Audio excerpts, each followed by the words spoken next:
All right. I mean, all right. Right? Yes? No? Oh my gosh.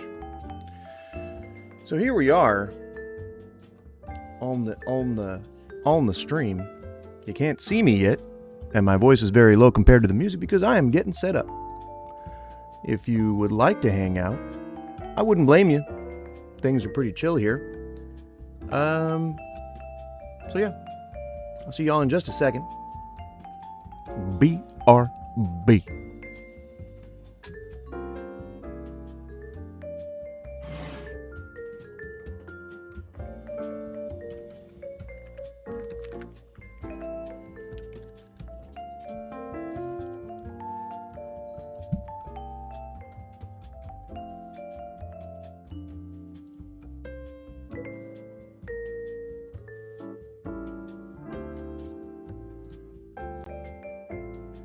Well. Hello again. You know? Hello again. Here we are at the beautiful Mount Rushmore. And we're hanging out with the Prezes. Why are you? You better go back to 720. Don't give me away, all right? My production quality is not 100%, but it's gosh darn better than nothing, all right? Don't come at me with this stuff.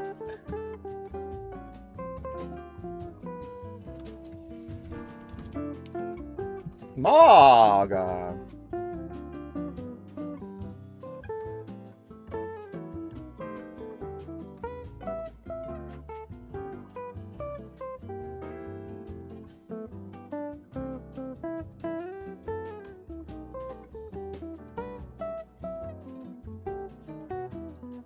Is that the browser window? Hilarious. Hilarious. We're gonna keep the browser window off for now. Alright, well. You know what? Now's as good a time to start as any, right? Let's get its to goins, alright? So, here's my intro. Welcome. What's up? Hey, I'm Goose. Hi. On this channel, we talk about stuff like America. We talk about stuff, and we express our opinion on things, and I welcome all points of view in terms of people coming into my chat and having a good time. I'm all about it.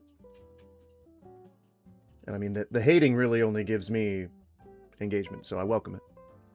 So, unfortunately, though, just due to spam, you know, I had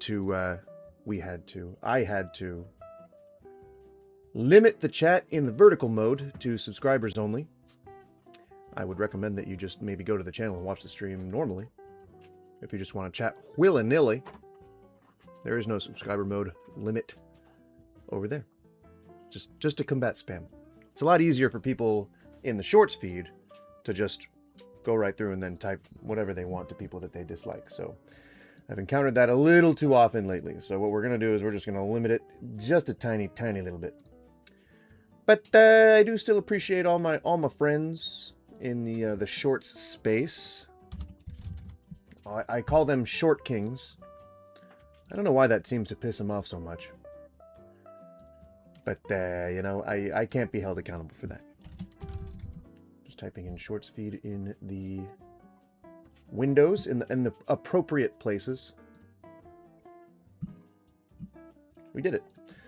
All right, well, if you've never been here before, Mondays and Tuesdays are a mix of typically either political and or religious commentary. Just like, I mean, you've seen me before. You've seen my sort before. You've seen my type of channel before. You've seen filthy leftist atheists like me before. There's really very little difference here. I tend to have a bit more of a blue-collar framing on things simply because I'm not you know, college educated. I'm not a politician, nor am I a public speaker. So I kind of, if there's any kind of insight I can offer in terms of just being Joe Everyman, don't know why I used my don't know why I didn't use my real name. Because my TJ is if you don't know me in real life, which most of you don't, my name is TJ. That's all. It's not a dox. It's all over my social media. So it is a very Christian name. I believe there was a Saint Thomas, if I remember correctly, IFIAK. If I, as far as I know, that's right.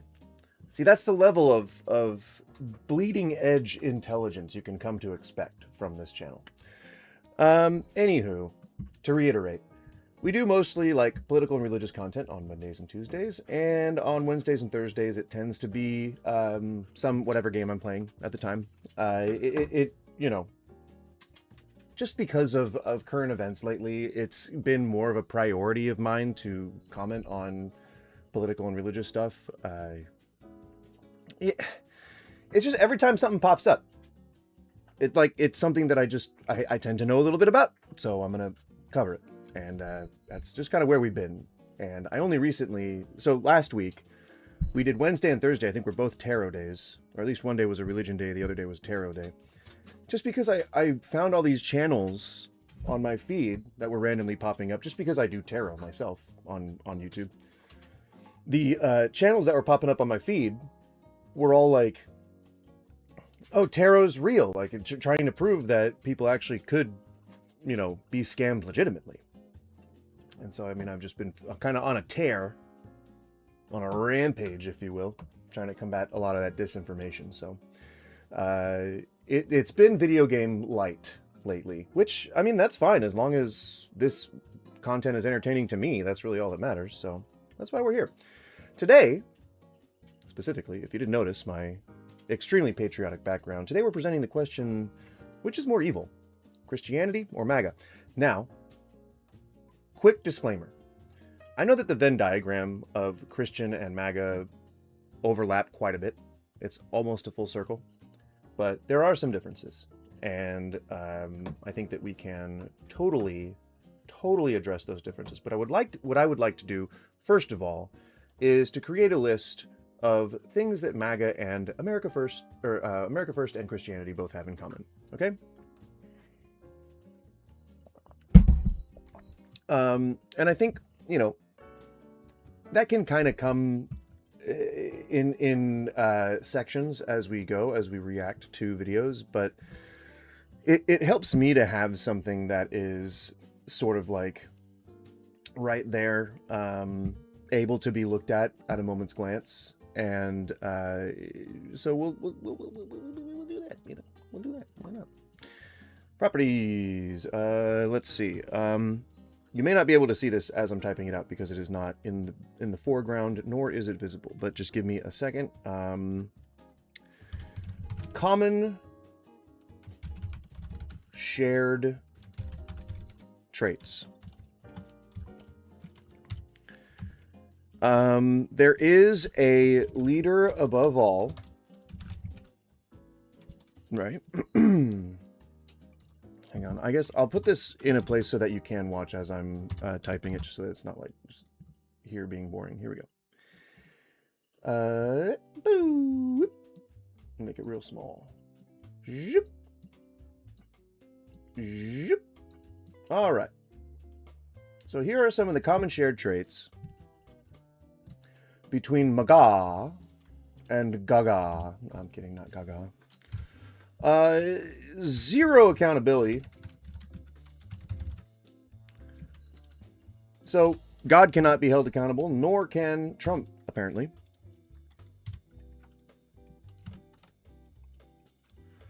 They both want Christianity to take over.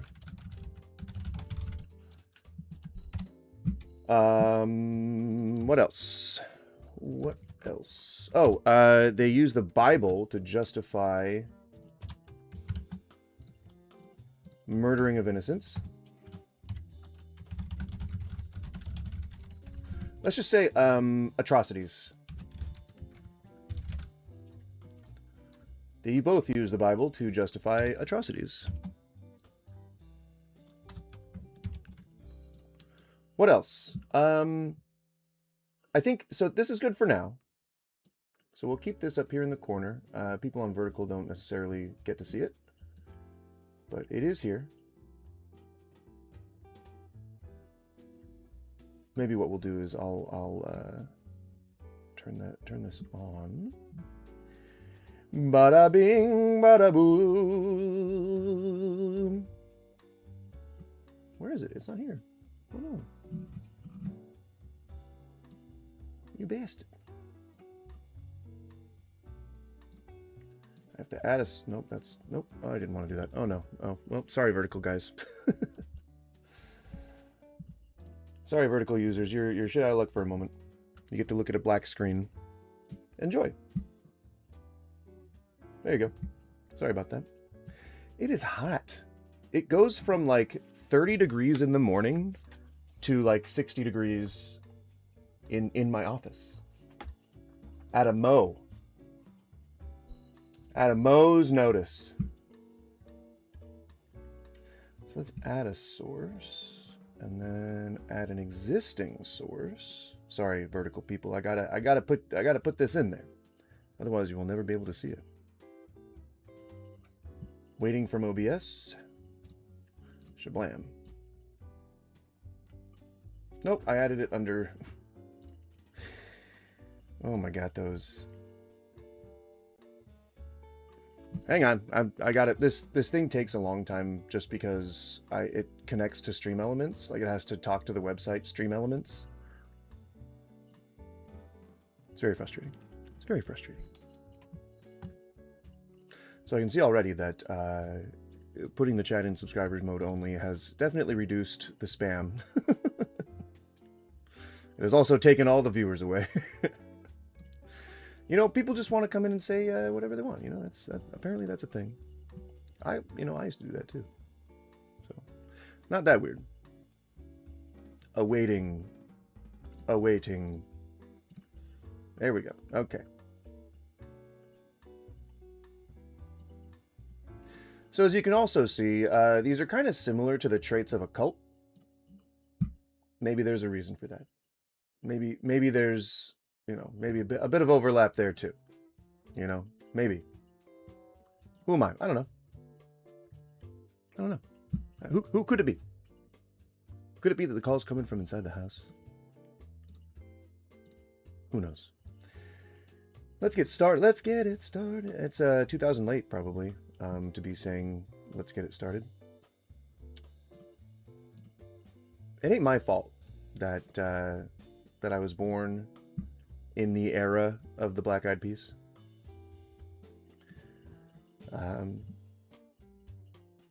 You know, I guess it is kind of my fault for just being born, you know, because that's what happens when you're born, you know, into a world. Right? I know that was nonsense. I'm trying to stall as I'm... Yes, Skippy. Unfortunately, we're getting too many Nazis in here. Too many moderation actions that had to automatically take place for me to allow for just spammage. Plus, I need subbies, man. You know?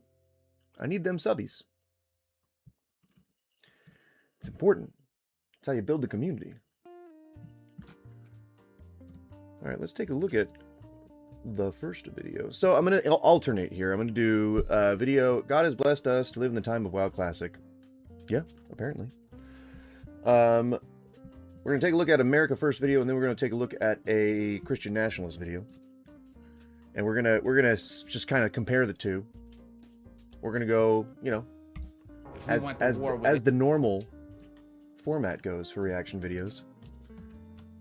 I have not pre-watched these. Unfortunately, I have not had the time to do so. I wish I did. But oftentimes that is not in the cards. And as a person with a job and a wife and all that kind of stuff, I gotta prioritize my stuff, you know?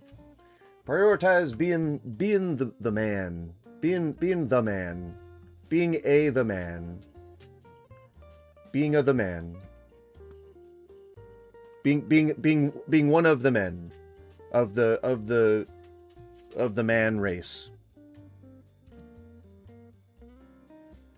Nothing I'm saying makes sense. It's being of the man. You know? You guys have heard that, right? Being of the man? Italy tomorrow, I'd be fucking fighting for America, no questions asked. It is what it is, right? I got family in Italy. I lived in Italy. I love the country. I culturally fucking associate myself with it. Being a New York Italian does not make you Italian. And the customs, and it's on both sides of my family. I mentioned...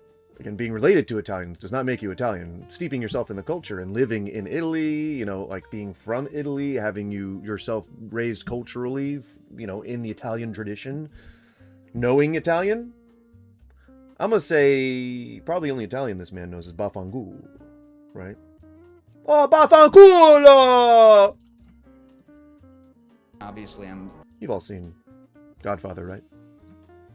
Like half Irish too. I never really identify with that side. No offense, but like... Oh. Okay. So you pick whichever nationality you descend from, depending on what's cool or what's trendy or what makes you feel more powerful. What is the that was in the 1900s. Was the Italians against the Irish? It hasn't been like that for a while. That's what it is. I don't know. And so when you see people that wouldn't be like that, I do have an issue with that. Oh. All right. So I don't know. Let's take like these Jersey bros for what we know, right? Quick to anger, right? Somewhat intempered, a little bit off the handle flying sometimes, perhaps. I don't know. It feels like this person is saying that they would like to beat up people who wouldn't go to war for their country. I don't mean to infer. I don't want to just be uneducated about this, but I love this comment here that has the guy on the wheelchair, or the guy on the rascal. America! I'm gonna fight for my country. Jesus. Sorry. We have to alternate. There's a lot of these by this one person. Should I entertain that, or should I just... 'Cause these are my people, and this is my land. This is what we pray for, and this is God. So I think I remember something about, you know, poverty being in the Bible, right?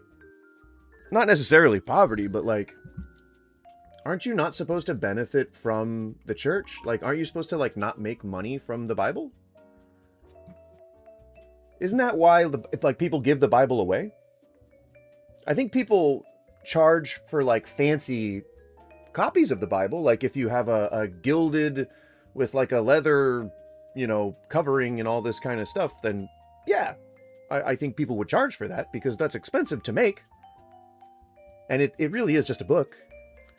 But I think I remember something that Christians tend to say about not prospering from, you know, God's teachings. Like I think that's like a very specific thing. I think Jesus says that, in fact. So if you want to old covenant me on this matter, then I think it would fall flat. But I'm pretty sure you're not supposed to benefit from God's message, being a Christian. I don't even think that's a worthy cross, is it? Like, isn't it too much like an equal-sided cross? Like that would be.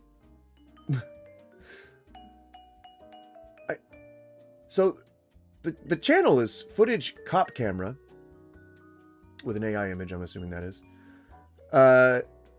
Patriotic Christian Faith T-shirt. I mean, separation of church and state notwithstanding, it's still a bit of a red flag. But now we're looking at this cross that has been so ill-designed. Make one for Charlie Kirk. It is so sad that... Jesus fucking Christ. Sorry, I'm reading the comments. I shouldn't be reading the comments. This is harmful to my train of thought.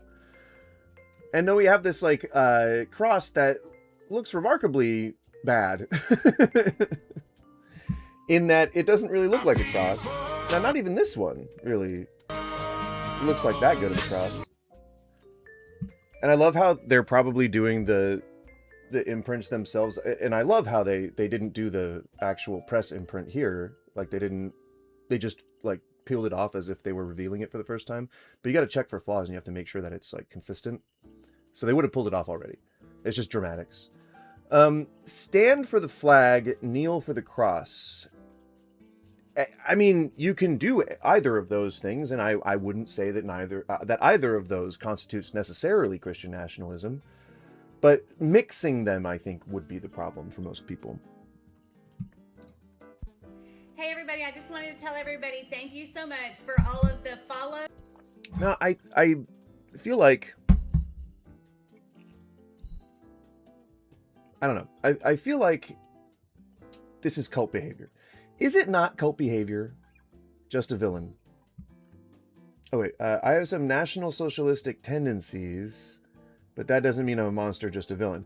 I mean, if you hate Jewish people for the sake of just being Jewish people and you lump them all together, then I would say that that makes you a monster. Pretty like locked in there, you know? It's pretty monstrous to just assume that all of one people are exactly the same. So, I mean, if those are your National Socialistic tendencies, then, you know, we're at odds on that one. But, you know, doesn't it feel like cultish behavior to have this whole, like being fully adorned in American flags and Trump gear and all this kind of stuff? Like, I was going to wear an American flag hat and, like, my Eagle t-shirt today to celebrate our entrance into World War III, but it felt ridiculous to put those things on, you know, just for the sake of making a point. Maybe that means I can't commit to the bit. Maybe that's all that means. But it is incredibly uncomfortable in my office right now. What was it? What were you saying? Nope, just Zionist. Well, so then it seems like you have a problem with the Israeli government. And not necessarily... because those are the people that are pushing this Zionist agenda and the resettlement. It's not really just people of the Jewish faith, right? There are just people of the Jewish faith who are trying to live normal lives and, you know, not be threatened with a revisitation of Nazi Germany. I think they have a right to that, you know? Are you assuming that all us nationalist socialists are the same? Yes, all Nazis are the same. They are not a protected group of people, nor are they a minority. They are the minority globally, but there are a lot of racists. And if the figures are correct with what conservatives always seem to point to, that it is half the country that wants the current administration to be in power, then you could also argue that half the country is made of Nazis. If you support one policy, you support them all. So, also, you can't be bigoted against a group that is not historically marginalized. And the Nazis were in power when they did the Holocaust. And neither do they deserve any kind of consideration because they are not marginalized. Usually made up of people in power or people who are the historical oppressors. Typically white Christians. So you see how the title is really just kind of clickbait? And both of these options are equally evil? Why is my... like, there's a goddamn blister. You know how, like, when you have a blister and all the liquid comes out of it and it's like... I don't know. Black not Z are acceptable? I mean, there are members of all races, of all different groups that are, you know, that can be horrendous. And that doesn't necessarily mean that that group is, like, all of a sudden good. It just means that that person has a complex set of issues that they haven't processed. Or they've got some internal biases that they haven't confronted. So, while they may be accepted into the group, because you guys kind of need all the people you can get before you can start a white nationalist, you know, revolution, But you guys also don't respect those people, you know? You don't respect them, you want to use them as props. And then you guys turn around and do the whatabouts, but you point to corporations who do that. Which is crazy. You think that corporations are somehow liberal. I know that's probably strawmanning your argument because you didn't make one, but I'm making it for you.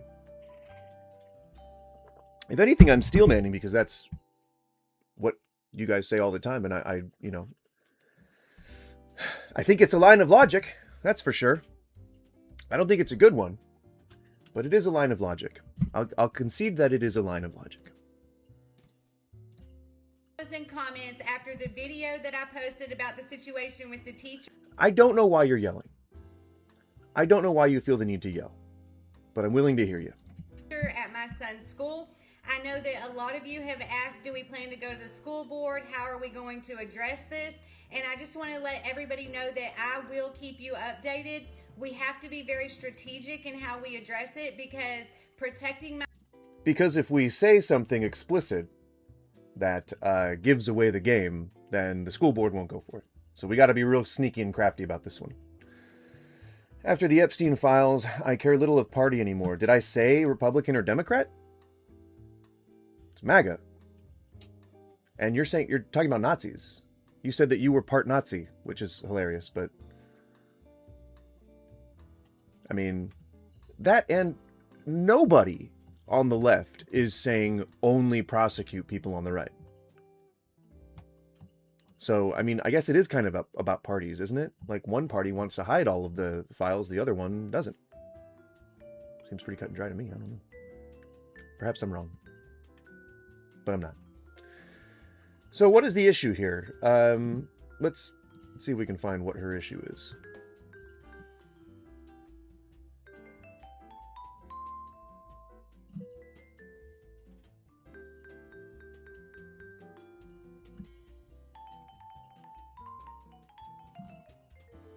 Hello? No?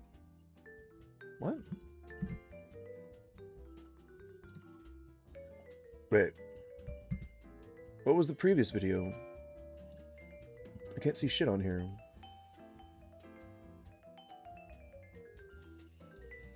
How do I know? Oh, 131. Okay. So this was a little bit ago. I don't know how often they post, so I don't... I'm at a loss here. Oh, here we go. No, that's not it. When was this one posted? You even live, bro? Oh, okay. So... Oh, 2021! Oh my god! That's an old video. The coolest men's Christian patriotic team. Here we go, He gets compliments 221. on Jesus. it literally every single time he wears it. So here's the front. You got the cross. Oh god damn it! It's the same. It's the same one. With the American flag. The back's even better. Stand for the flag, kneel for the cross, and you got the cross again with that American flag. Absolutely love this. Got him his true to size XL. It hasn't shrank. I mean, this is just an advertisement. I don't understand. Like, it says paid partnership right here. I mean, I'm pretty sure you're not supposed to commercialize the Lord, right? Just like you're not supposed to wear an American flag, as far as I know. I mean, again, I could be wrong, but I'm pretty sure that's what all that shit says. Wait, why was it on page? Oh, because I get it. Actually, you know what? I would actually prefer, I know I've said actually about 1,000 times right now, I would prefer to give Christians a fair shake here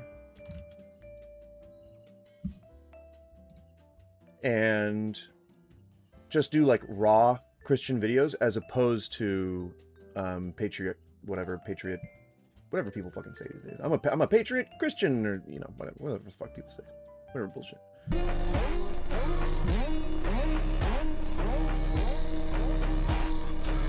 Patriot Front, fraternal, nationalist, activist organization. Now, are you guys familiar with Patriot Front? I am. Are you guys familiar with Patriot Front? They're a Nazi group. Big proponents of the Great Replacement. big proponents of America First policies, nationalism. You know, you get the drill. You know. To them, what they say is, because that's a Confederate flag. I don't know if you noticed that. Right? You see that? Right. It's a fraternal, which means male-led, mostly only males allowed. I mean, you can probably have significant others, but they really want you to just be behind closed doors with other men. Nationalist, which, I mean, you might as well just put white there. You know, white nationalist. I guarantee you, they probably do not allow minorities in unless they really try to suck your dick. Activist organization. So, I mean, trying to implement things like PragerU into schools, trying to put the 10 Commandments in elementary schools, etc., etc., etc., that kind of stuff. You know, overthrowing the government. You know, trying to institute your own white nationalist policies. Of course, you know, it's a militia group, right? What are they going to do elsewise, right? And transforming the public spaces of the American nation. So even saying, like, you know, maybe we'll allow gay people to exist, but you're not allowed to do that in fucking public, all right? You're not allowed to get married. You can't have any rights. You're going to have to be behind closed doors. And preferably, you just won't be gay. Or trans, or, you know, whatever. Insert other group here. Which is, you know, sad. You would hope that people would just want other people to live and be happy, but I guess that's not possible with nationalism. I get, you know, you gotta oppress somebody, right? What was a famous quote? I forget what somebody said. It was a famous quote where it was, oh fuck, my ADHD brain is fogging on me now. What was it? It was about, conservatives wish to be a part of an in-group that some law enforcement, or like basically the police, basically the government, what is it, protects but does not govern, and everyone else belongs in an out-group that the government or the police or whoever govern but do not support or protect. I know I butchered that quote, but maybe I can just look it up. Famous quote: conservatives outgroup protect and not support, and not govern. See if I can find it. Conservatism consists of exactly one proposition, to wit, there must be in-groups whom the law protects but does not bind, alongside out-groups who the laws bind but does not protect. So, rights for thee, not for me, is the conservative position. Typically. All right. The Christian video. So unfair. You're telling me an atheist who lives a good life is going to hell, but the mass murderer who says, I believe in Jesus, is not going to heaven? True. But I wanted opposition. Oh, really? What's your major? Oh, it's mathematics. Wow, you're so smart. No. A Christian is someone who's got their act together. A Christian is someone who lives a... Weird. Oh, finally I can sit down and eat. Dear Heavenly Father, thank you for this food. Alright, Lord, what do you got for me today? A back pay! I want, like, someone who's pro-Christian.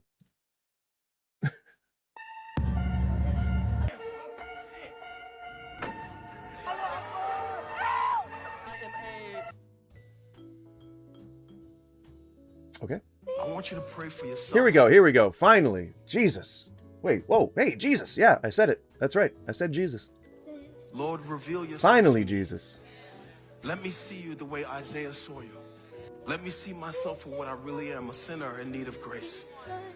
Lord, give me a love for you where I will love you more than anything else in this life. Lord, I pray you would demolish every idol in my heart. Lord, everything in there that I love more than you, would you topple those idols in my heart? Would you break those chains off of my heart? Lord, would you fill up in my heart such a love for you that I would desire you more than anything else in this life? I want. Simping aside, this doesn't seem evil, right? Like, there are plenty of Christians, plenty of religious people of all denominations who want to just let people live. I don't know this man.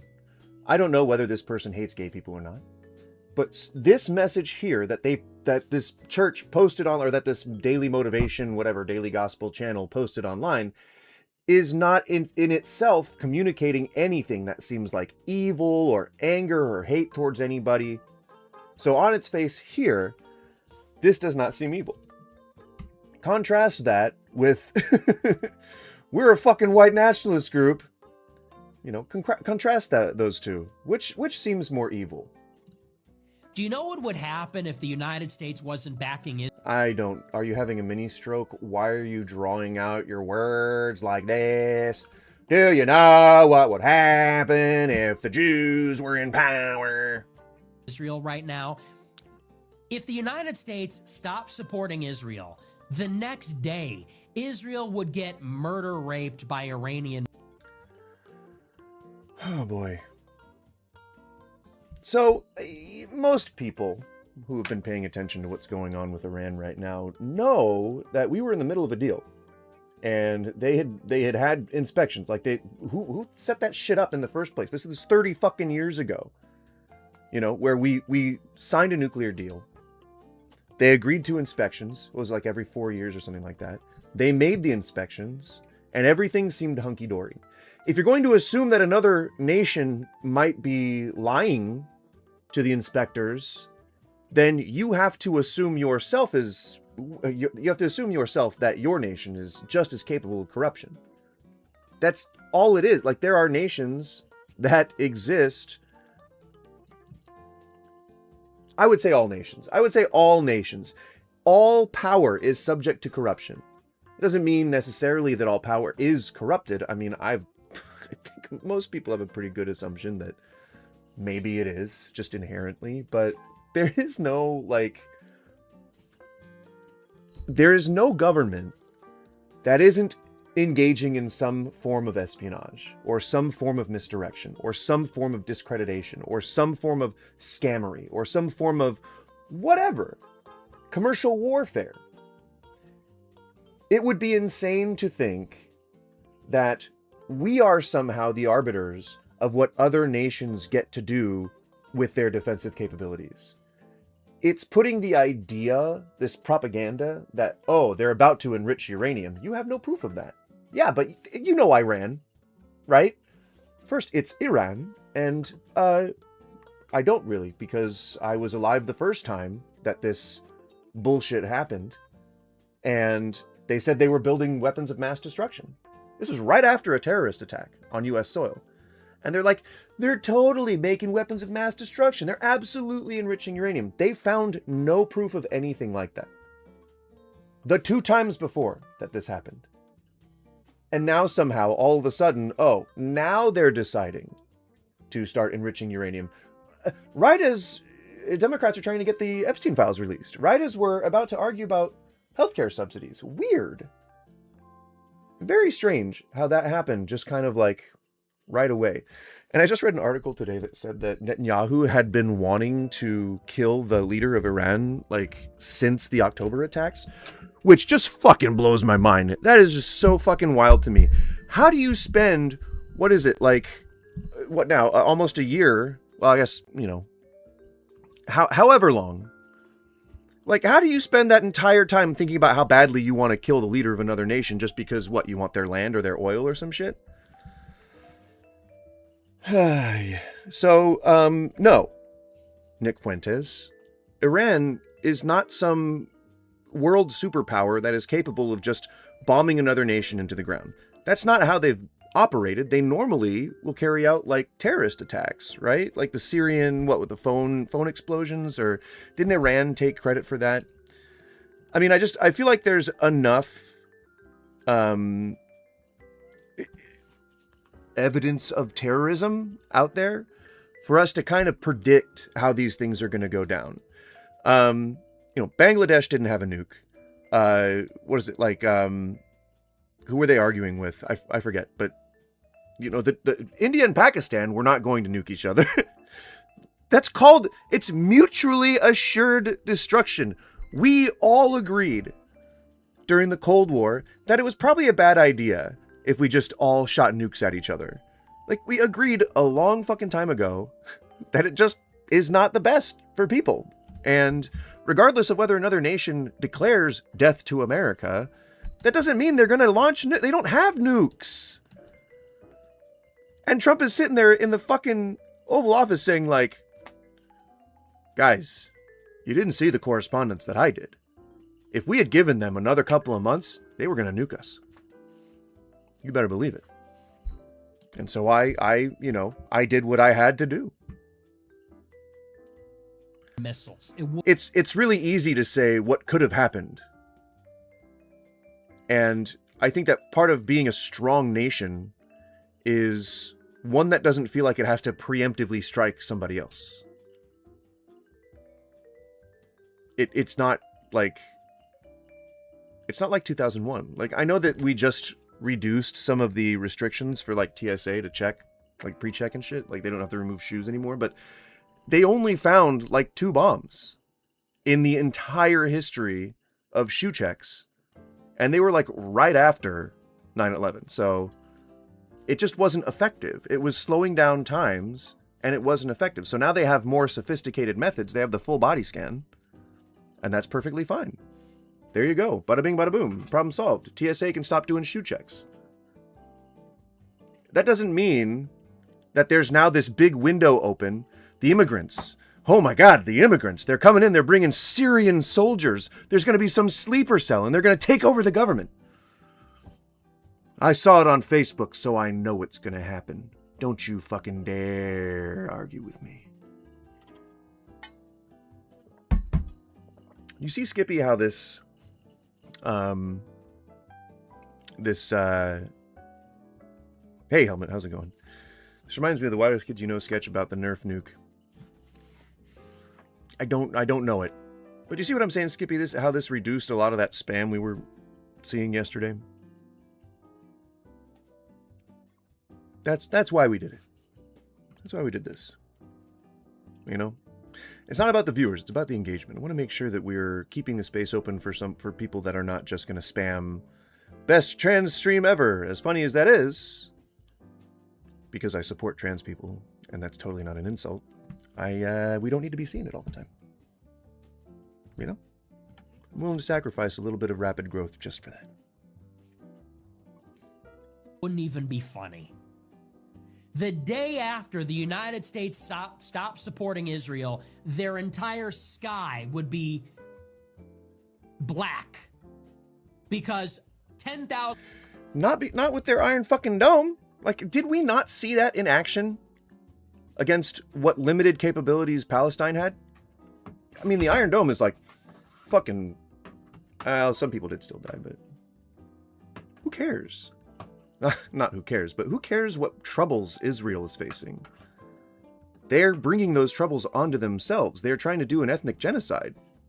They're trying to resettle an entire other people's country. Like, who cares if the Iron Dome isn't that good? It sucks, man. It really sucks that Israel is just turning around and doing exactly what happened to them. It's a cycle of abuse, right? Like, kids who get beat by their dad, they grow up and become abusers themselves, right? If they don't get, the proper treatment and all that kind of psychological help. Helmet, I hope you're ready for World War III. We're goose-stepping our way right into it. Missiles would be raining down on them. Egypt, Jordan, Lebanon, all these countries would turn on them and declare war on them. They would get banned. Whoa, man. He's about to roll out the worst part of that.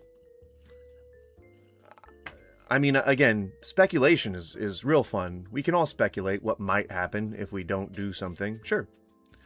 But all credible sources coming out of any of those diplomacy talks said that they were pretty close to reaching an agreement with Iran, and that there was no evidence of them having started to enrich uranium. And it's not like any of their technology. It's our technology. We are the largest state sponsor of genocide since what? Desert Storm? Right? Lol, a host is pro-Palestine and now can't be happy for the innocent because it goes against what you were protesting for before, huh? Don't know what your point is. You can be pro-Palestine. There's nothing wrong with that. People were dying, and they're still dying. And so not wanting that to happen is pro-Palestine. And I don't know why you'd be against that. And now can't be happy for the innocent. Are you talking about the people of Iran? Because it goes against what you were protesting before. What was I protesting before? I bet you don't know the first fucking thing about me, my friend. Tell me, what was I protesting about? I'd love to hear it. People dying in Iran. What about it? Yeah, I mean, it's sad. It sucks that Israel decided to bomb a girls' school and kill 200 innocent people. I don't approve of that. Don't support that. Don't support ethnic cleansing. Not a big fan of that. I don't know. I don't know why you would be. I don't know why any reasonable person would be pro-death. It's a pretty weird stance. And from Eurovision, they get banned from soccer.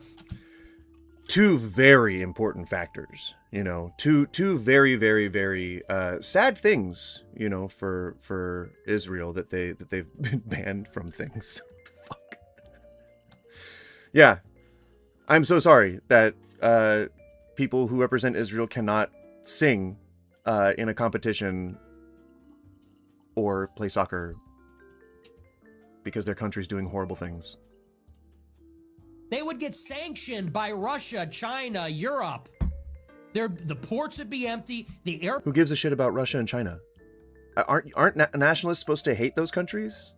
Aren't they like spreading socialism or whatever? Their government took out 30,000. Who? The Israeli government? Or Iranian? Either way, you're talking about governments, not people. You know, there's a difference between a government and a group of people, right? Like, do you think that everyone in the government represents you? You think Obama represented you? Weird. Real strange, Jake. Strange that you have that point of view, because it's illogical. The port would be shut down. They would get condemned in the Security Council repeatedly. It's like we are the ones holding back the night for them. I mean, yeah, when you commit an ethnic genocide, typically people are going to be pretty upset about that, and they're going to want to push back. And if other nations condemn you for something that you're doing, perhaps stop doing that thing. You know, seems just kind of like a really logical step-by-step process to follow. I don't know. Perhaps I'm wrong, but I'm pretty sure that that's how you approach a conclusion.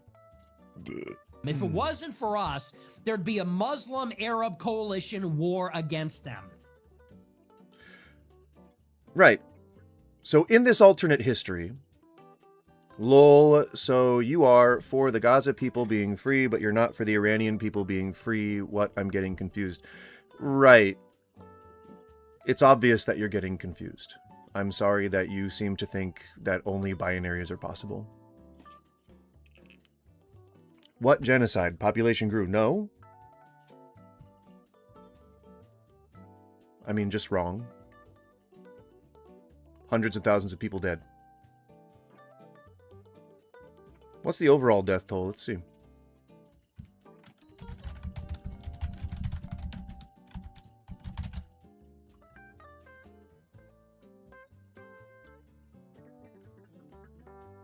As of February 2026, maybe not as of, oh yeah, no, that's, the reported death toll in Gaza has surpassed, okay, so only 75,000, so not quite 100,000 people yet. Right? Cooked, you can't answer? Yes, this is a debate. Sure. You coming into some random fucking live. Yes, you've won a debate. Congratulations. I concede the debate that we're not having, so you can go away. They'd be kicked out of every international body, every international market, I just don't like genocide. I mean, I don't know why, you know, you think that one genocide's different from another. I don't like people dying en masse for bad reasons. Just plain and simple, you know? I would think that you not having this opinion probably means that you're just kind of unsure about things, and maybe you're a little insecure, and you're trying to just figure out what the real answer is. And the real answer is you probably shouldn't just be, you know, for death.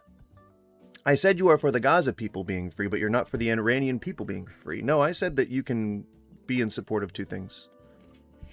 I can support both. Just because a dictator is bad does not mean the people are bad. And if the people are celebrating they're free, that's cool. But it doesn't mean that what we're doing or what Israel's doing is okay. Right? You see how many things are possible? It's weird. It's weird that you seem to gloss over that. international, any kind of organization condemned by the UN, diplomatically isolated, it would be over. And what would Israel then be forced to do? If that was the reality that Israel faced, then they would have to change their... You see, it's all alternate history. Like, we are going to... Well, yeah, you have a good day too, Jake. I mean, being completely wrong about whatever it is you're saying. That... What genocide? General population group. What genocide? Right, so killing of almost 100,000 people is totally not a genocide.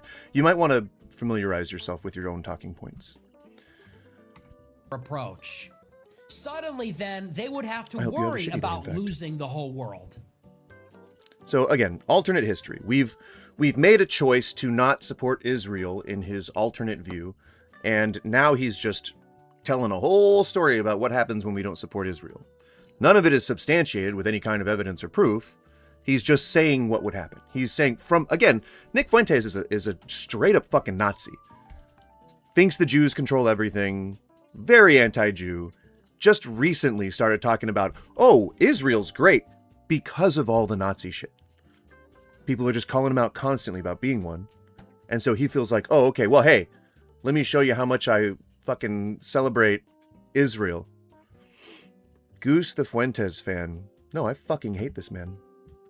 I hope that he is discredited and thrown onto the pile of all the other discredited alt-right Nazis that exist along with him. And they would have to change how they operate. In other words, the reason they're able to prosecute the war in Gaza in the way that they are is because they are protected from the consequences of it by us. They would have to get along like every other country does, not making too many enemies, trying to earn and win friends. They would have... Right, which is, you know, that's kind of how diplomacy works, right? Fuentes said Epstein wasn't that bad, right? Do you need any more reason to hate Fuentes? To use goodwill and be trustworthy, because if they didn't, well, every country might gang up on them. So, we own... What? No, he didn't make a point there. He just kind of said that they would have been persecuted. He was at J6 but didn't get arrested. He's a Fed. Well, I mean, that wouldn't surprise me. The Nazis are kind of in power right now. Own everything they're doing. Because they... Okay, I get the whole point of this. So he's trying to take credit for Israel doing what Israel's doing because we somehow gave them that capability. It's a twist in logic, but I get it. I get it. Jake, I thought you were leaving. What happened to that? Who's flip-flopping now? They wouldn't be free in Iran if it wasn't for Israel. Again, I can be happy that they're free. Of course, now there's a vacuum in power, which will lead to more death.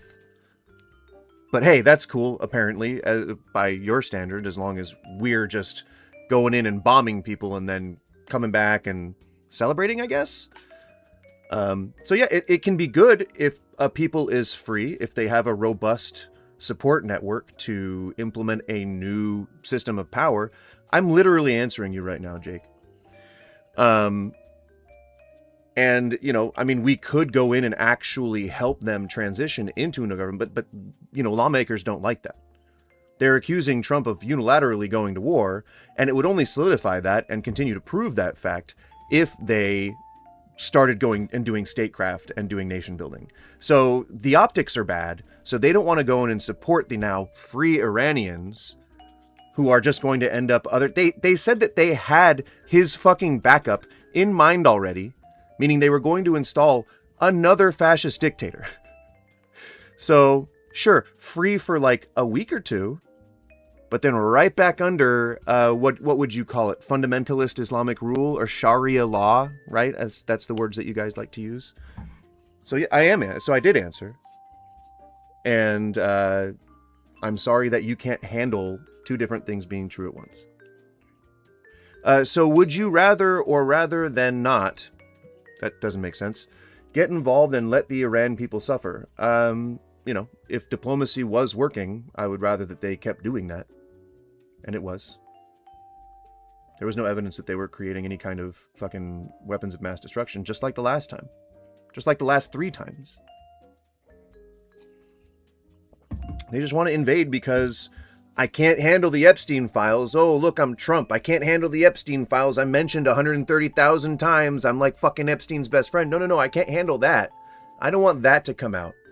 Instead, what we're going to do is we're going to go and we're going to do the same thing that Bush did. We're going to do the same thing Obama did. We're going to do the same exact thing. And we're just going to go, Bush and Bush Sr. And we're just going to go to war. It's fine. We're going to go to war. Everyone's going to forget about all the PDF files in Congress and the House and the White House. They're all going to forget about it. It's okay. It's great. Look, see, you can see clearly I'm patriotic. I have an American flag. I'm American. I have an American flag. No, actually, it was working, according to literally the people who were negotiating. It absolutely was working. They were, like, days away from a deal. So, are you going to believe the person that was in the room? Or are you going to believe a guy who falls asleep at every fucking meeting that's televised? And then goes on talking about fucking gold curtains for 3 minutes? Your guy's a mumbling fucking blob in a fucking kiddie stroller. And you're just like jerking off. And I'm like, oh yeah, daddy. Oh fuck yeah, daddy Trump. We give them. The foreign aid is not a lot.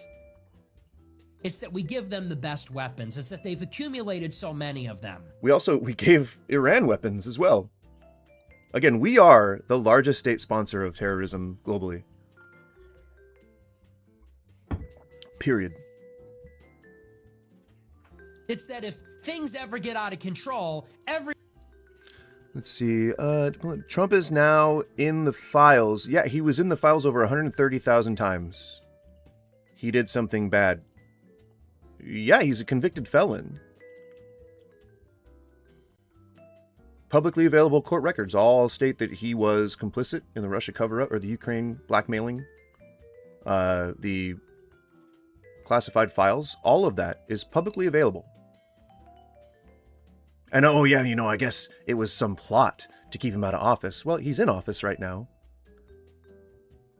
And he was still in the Epstein files. Jake, I thought you said you were leaving. What happened? You know that you had to subscribe to be able to chat, right? Weird. It's almost like you have nothing better to do. Does your family really hate you that much? Sorry about that, man. Hope things get better for you. everyone knows we will go to war on their behalf. We will defend them. So it's as if they're the 51st state. No. If anything, Puerto Rico would be the 51st state because it is one of our territories. And actually, no, I think it would probably be Washington, D.C. They've been wanting to separate and become their own state for a while, but I guess legally that's a bit of an issue. I don't think that they're able to just do that. I don't know. I don't know what's keeping that from happening, but I think, if anything, it would be one of those two and not Israel. Israel's its own country, so I don't know why. I mean, Fuentes doesn't like Jews. I don't know if that's news to anybody. The news is he doesn't like Jews. Yeah, that's not really news to anybody. So I don't know why Maybe it's a surprise. I don't know. Maybe if you're watching right now and you didn't know that Nick Fuentes is a Nazi, then now you know. Now you know. Doesn't like Jews. It's not just that they have weapons, it's that they are protected as much as Texas. It's like American soil. And it is that moral hazard.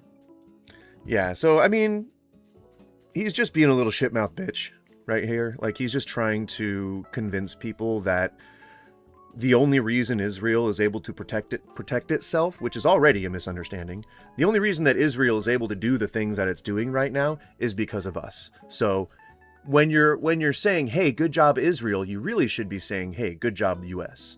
This seems like infighting. This seems like friendly fire here just a little bit. It's real strange. All right, now on to another Christian video. So the last one we saw, I wouldn't classify as evil.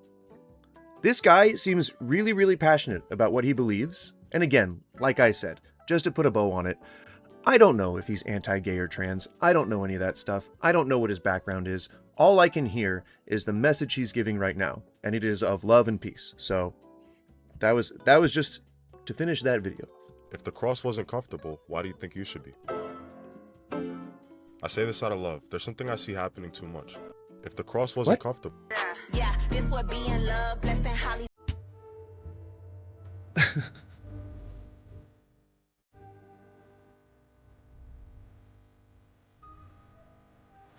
Well, I mean, does it mean that you're going to continue to talk about it and that you're going to be obnoxious? I hope not. It's the MAGA crypto-fascist split. Crypto-fascist.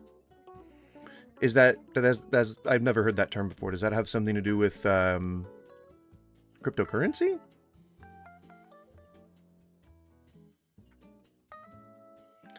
To be honest, I think it really all just boils down to the fact that people need to realize that it's rich versus poor and not left versus right. It's not a political thing. It really is just, you know, corporate greed at this point.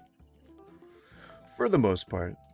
We're Christians. Of course we have something about God in our Instagram bios. We're Christians. Give me like other, there we go. Like I want like where Christianity is becoming very popular. Podcast or whatever, like trending, you know. I see you on Instagram. The bios and the TikToks and the Instagrams, and they're like, Christ is my savior. I love him. And it's like, then you don't live a life that's for Christ. Like, it's what?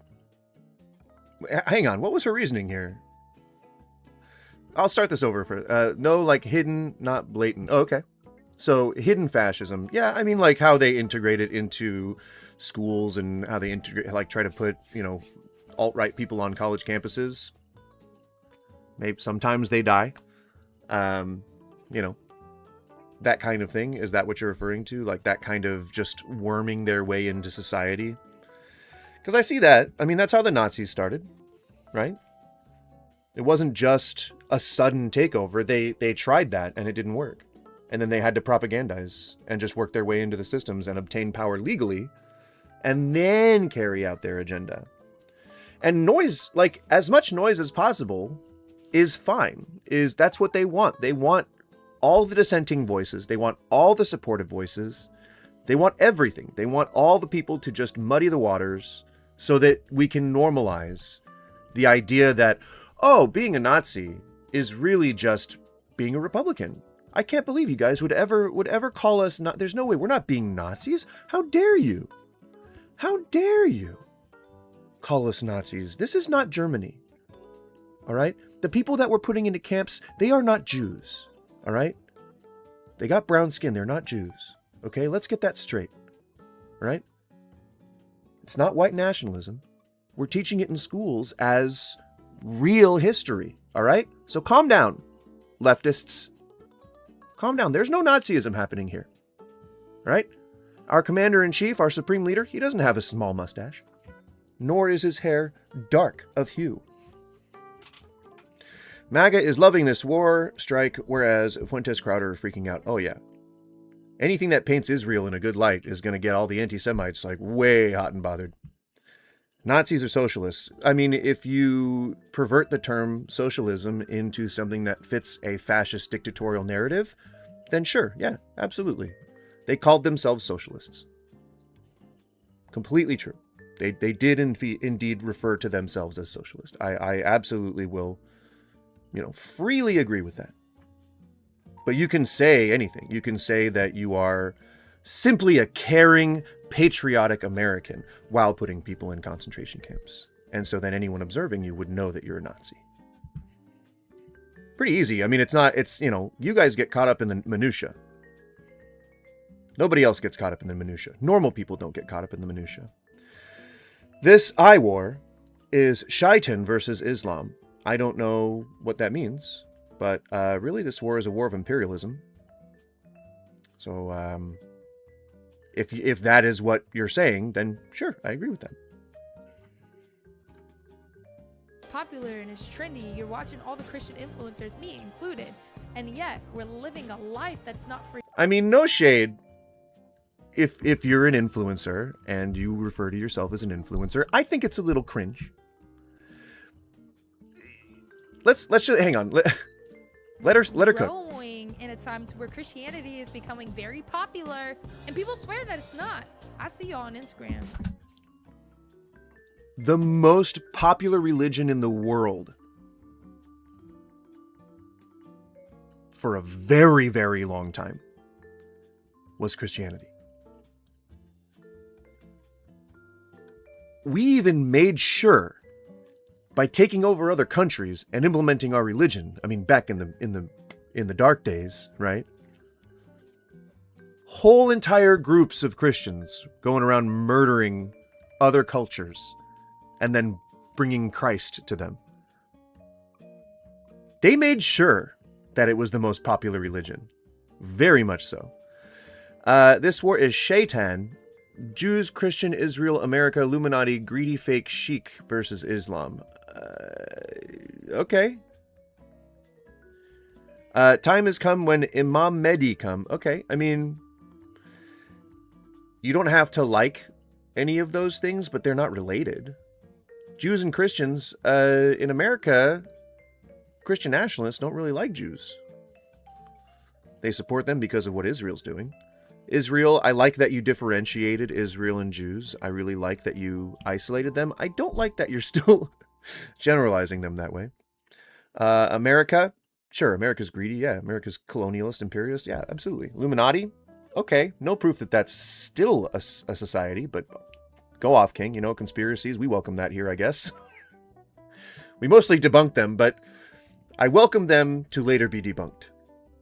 Greedy fake sheik. Now that I don't know anything about. Is there a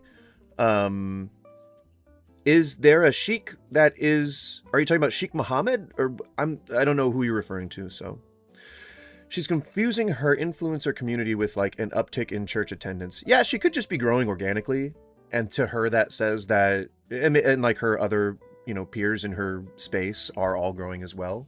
Maybe that's a thing. I don't. Again, I don't argue. Oh my God, that is a whole freaking bud. Just chilling on the ground. Oh my God. Jesus. Correlation's not causation, right? Like you see people in your circle and they're all kind of growing at the same rate. And so to you, it might seem like the entire thing is growing. Could be where she's coming from. I don't know. But it's been the most popular and one of the most widely practiced religions of all time. And imperialism and conquering definitely ensured a lot of that. So there's no modern resurgence of Christianity. If anything, the religion itself is shrinking. But maybe, forming more insular communities so it might seem more concentrated where she is. Trump King, we are the strongest. We've been the strongest since we became a world power. So you don't need to remind me. I already know that America has the strongest military. I mean, that certainly doesn't mean that we should go around flexing it all the time. Part of the reason why anti-heroes are considered good, the only reason why they're considered good, is because they are willing to leave society. They are willing to sacrifice their humanity. That means giving up your humanity. They're willing to sacrifice their humanity for the betterment of mankind. They know that their rampage, or whatever this quest for revenge is, that they might die. That they will probably die for their cause. Like fucking Butcher. Billy Butcher on The Boys. Like, their cause is so important that they're willing to become a villain in order to save whatever existential crisis is going on. Iran being rumored to have started enriching uranium by your cabinet. The rumor comes from inside the house, from the White House, from fucking Stephen Miller, probably. You are not a hero. You are not an anti-hero. You're just a villain. You're just saying, okay, well, let's introduce a bunch of death into the region and let's see what happens. You know, let's see who we can free from oppression. Sure. I'm from Iran and no one is opposed to Ayatollah. And in Internet West spread propaganda that people of Iran oppose its regime. And you only see people dancing in the streets on outlets like Fox News. Like, I get that optics is a thing. I get that media is biased. Like, people on the left probably wouldn't want to show videos if there are people celebrating in the streets, and people on the right would probably want to highlight all that shit. I get that sensationalism is a thing. But you see almost nothing about celebration from the region. At least not on the news sources that I see. It's mostly right-wing outlets, which has fucked up my algorithm something fierce. The bios and the TikToks and the Instagrams, and they're like, Christ is my savior, I love him. And it's like, then you don't live a life that's for Christ. Like, it's popular and it's trendy. You're watching all the Christian influencers, me included. And yet, I don't feel like you should be saying certain people don't get to be Christians. I'm pretty sure that goes against the entire idea of your religion. we're living a What was life John that's not 3:16 or for John Jesus, 3:15, just whatever for that the fuck image that of image that Christian. people Like, used to hold up in sports games was? Was it like to be fruitful and spread the gospel or some shit? That doesn't mean you are a door person for Christianity. That's not how that works. the Christian walk isn't something to be mocked or aesthetic. And get me, I'm not against a good Instagram picture, but I am against prostituting the name of Jesus to put on an image that's not actually true. Right. So anyone who praises Jesus, if they're like in a bikini, is not a real Christian to this person. Are you support America and Israel in this genocide? No, I do not support America and Israel. I think that the president unilaterally declared war on a country, and he needs Congress' approval for that. It's kind of how it's always worked, even with espionage tactics or like trying to keep things close to the vest. You have to understand, as normal people, I'm a normal person too, but you have to understand that we as normal people, we don't see a lot of this stuff that happens behind the scenes, and we think that we know, right? I don't think that I know. A lot of us do, though. And sometimes that's just not how things work. So, like, there is a democratic process to go to war. And the reason why we made that process in the first place is because we didn't want people just launching missiles into another nation, because all the other nations around have to have an explanation of why they're about to go to war with their allies against some enemy that they may not even know. There is a process to going to war. He didn't listen when it came to Venezuela. He didn't listen when it came to Iran. And Venezuela's now has a power vacuum. And their people may have been celebrating day of. They're sure as fuck not celebrating anymore. Iran, same fucking thing. Even if you saw, like, someone would have said, like, oh, you know, the Ayatollah's dead. And then you see, oh, people are celebrating in the streets. They're like, wait, what the fuck does this mean? Oh, shit. We're about to be fucked. So no, Christianity's not seeing resurgence. It's been resurged. And when we forget Christ crucified and we wear him around our neck as an aesthetic rather than an actual crucifixion, that this is a... Did you see how quickly she tried to fish that out from her turtleneck because it wasn't visible?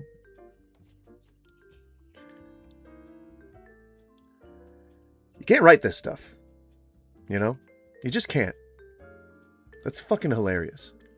Bloody death, that this is an aesthetic picture, that this is the Christian lifestyle where we will bleed, we need to cry out, where we drink a cup of suffering. This is the Christian walk that is not easy. Not just like a cute little dainty necklace. What are we talking about? And Christ crucified is everything. It's the set. But do you think she was thinking about that when she got this piece of jewelry? Do you think that to her, as she was in the jewelry store, looking at this diamond fucking encrusted cross, right? This is the So when she's in the store looking at this diamond encrusted cross, do you think that she's asking herself, oh man, he sacrificed himself. You know, on church days, which that's Catholic, where you drink a cup of suffering, right? You know, I eat his skin and I drink his blood. This is really profound to me. This will really reinforce my relationship with God. And not instead, oh, this is so cute. Oh, I love it. And I'm Christian too. Did you guys know that? Did you guys know that I'm Christian? Oh, I can't believe how good this is going to look on me. Ooh, do you see how many fucking diamonds are in there? Bling, bling. I'm going to guess the latter.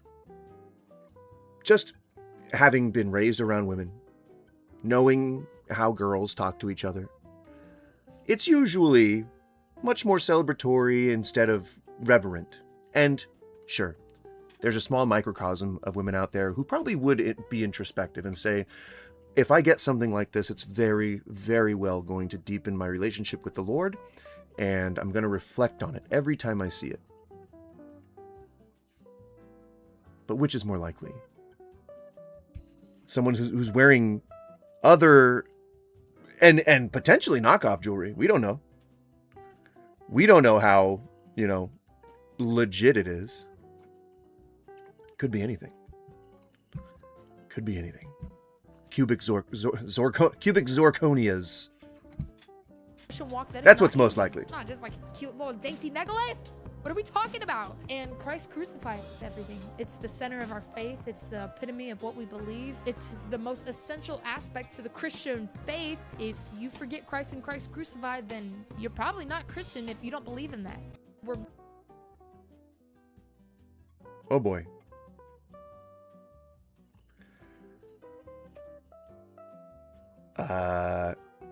So, I mean, you know, there's a lot of people who do like fake podcasts.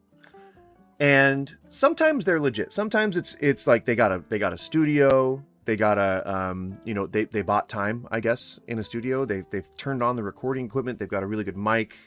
It's all set up, it's all like, you know, studioed up. Everything's looking good. But it's usually like, you know, either their parents pay for it or their significant other, or they pay for it themselves because, you know, whatever, they're a boss bitch. That's fine too. The problem is that just making something look like a podcast doesn't mean it's instantly a podcast. It's the promotion and the marketing. It's the listener base. It's the fact that you have, you know, people that you reach. The reason I'm saying all this is because it seems really superficial when somebody tries to fake that stuff. And as much as I want to believe that everybody can just have their own well-produced podcast, it's easier for me to believe that you get a friend to come along with you and just ask you a bunch of softball questions so you can get some clips for TikTok. Those are more organized. Those are more planned out. Those are more like easier to do from an influencer space than actually, you know, building enough of a viewer base, listener base, whatever, to have your own podcast. It's usually, people are usually tapped for that stuff, and it's not random Christian ladies. I don't know. I don't want to just, again, I don't want to just assume that this person is a nobody. They might be a somebody. I don't know. Growing in a time. But yeah, Christianity is not growing. It has always been one of the largest cults / religions. Take that, Christians.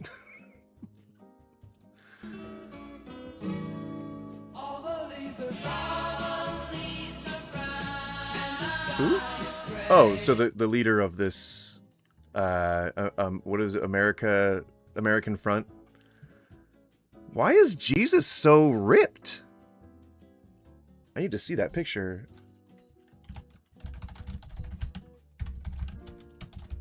He looks like a fucking power lifter.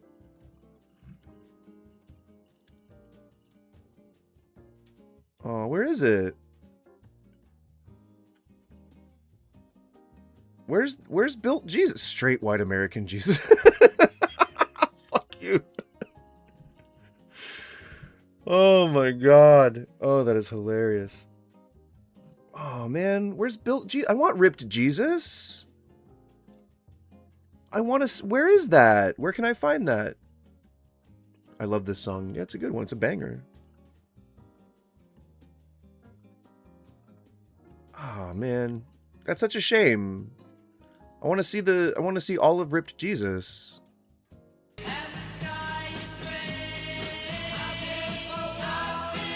Yeah, I mean, let's just take a look real quick. Thomas, American Front. I'm guessing leader. Oh, Patriot Front. Oh, that's what it's called. Okay. Hang on.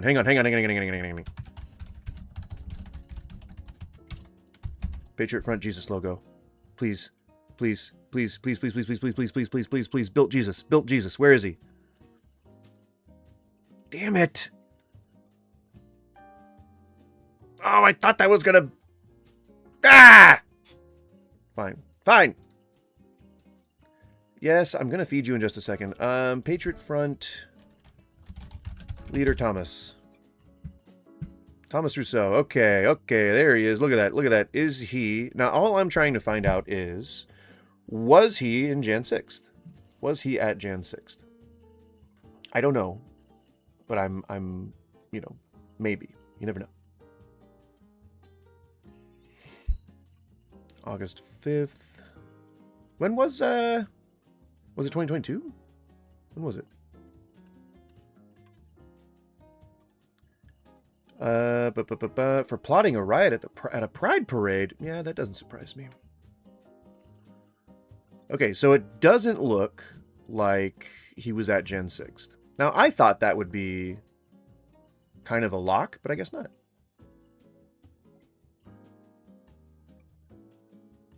But yeah, so I mean, he may not be in the Epstein files, but he for sure is a Nazi.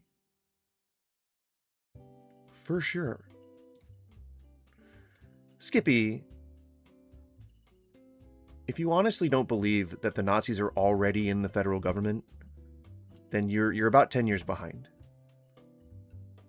I'd catch up if I were you.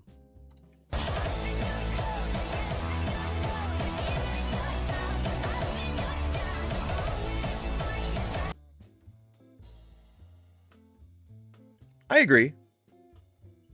The concept of being America first and not wanting everyone in America to have a house and healthcare is completely insane. I agree. 100%.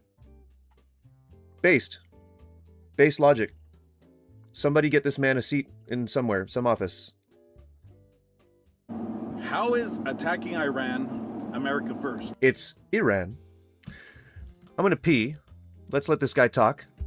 Let me explain. I won't be able to react to his video because I'll be Trump peeing. Was going to be America first, and I'm also going to feed my dogs. Well, should take roughly exactly 4 minutes. What it is. There you go. It's America first. There you go. First of all, this is not a war. It's an operation. Yes. An operation that needed to happen. You see, last year, President Trump sent Marco Rubio to Panama to make sure that China did not take over the Panama Canal, because that's what? One of our most critical shipping trade routes. So Marco Rubio went to Panama and secured the Panama Canal to make sure that the U.S. had control of the Panama Canal. A little time after that, Russia has shown interest in Greenland, because why? Well, Greenland is also a major trade route for ships. And so what are we doing right now? Ensuring that we, as America, have control of that trade route. Why? Because it protects our domestic shipping. That's right. Now, China has been known to want to take over Taiwan. Taiwan is a big thing for China.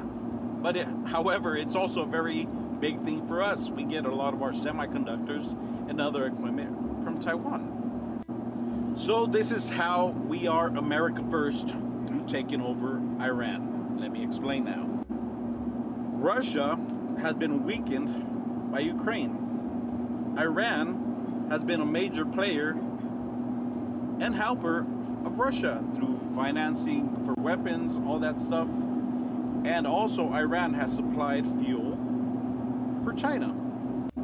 The only way China can wage war on Taiwan is if they have fuel. China was getting fuel from Venezuela and Iran. we've taken Venezuela, now we're also disabling Iran. Not only that, but Iran was very close to obtaining weapons-grade uranium in order to make a nuclear bomb. We don't want a nuclear bomb, especially not in the control of Iran. And this is how Trump taking over Iran is America first. It literally prevents World War III. Because the alternative is Iran gets stronger, increases its military power, which in turn strengthens Russia and strengthens China. Now with Iran having a nuclear power, they are more likely to use it against Israel, our Middle Eastern ally. So if Iran is strong and Venezuela would have been left to Maduro, then we would have had China ready and fueled up for their takeover of Taiwan. Iran would be strong enough to fight Israel, and they would be providing fuel also for China and empowering Russia to continue their quest against Ukraine. Furthermore, China will continue its quest providing all the ingredients to make fentanyl for the cartels. So that's also a big thing about this, is Trump is literally removing all the American threats or anything that can cause future major problems for the United States. This is how it's America first. Knowledge, people, knowledge. How is attacking Iran America first? Let me explain. Liberals keep saying, I thought Trump was going to be America first and no more wars. Well, that's exactly what it is. It's America first. First of all, this is not a war. It's an operation. An operation that needed to happen. You see, last year, President Trump sent Marco Rubio to Panama to make sure that China did not take over the Panama Canal, because that's what? One of our most critical shipping trade routes. So Marco Rubio went to Panama and secured the Panama Canal to make sure that the U.S. had control of the Panama Canal. A little time after that, Russia has shown interest in Greenland, because why? Well, Greenland is also a major trade route for ships. And so what are we doing right now? Ensuring that we, as America, have control of that trade route. Why? Because it protects our domestic shipping. That's right. Now, China has been known to want to take over Taiwan. Taiwan is a big thing for China. But however, it's also a very big thing for us. We get a lot of our semiconductors and other equipment from Taiwan. So what was it? Do you guys agree or not? I didn't hear it.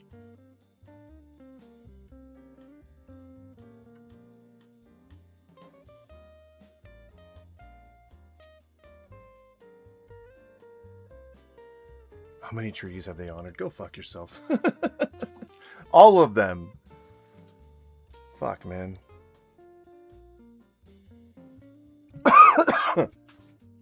I'll have to react to a different one because I don't want to just keep playing the same video over and over again.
All right, just grabbing water. I'll be right back.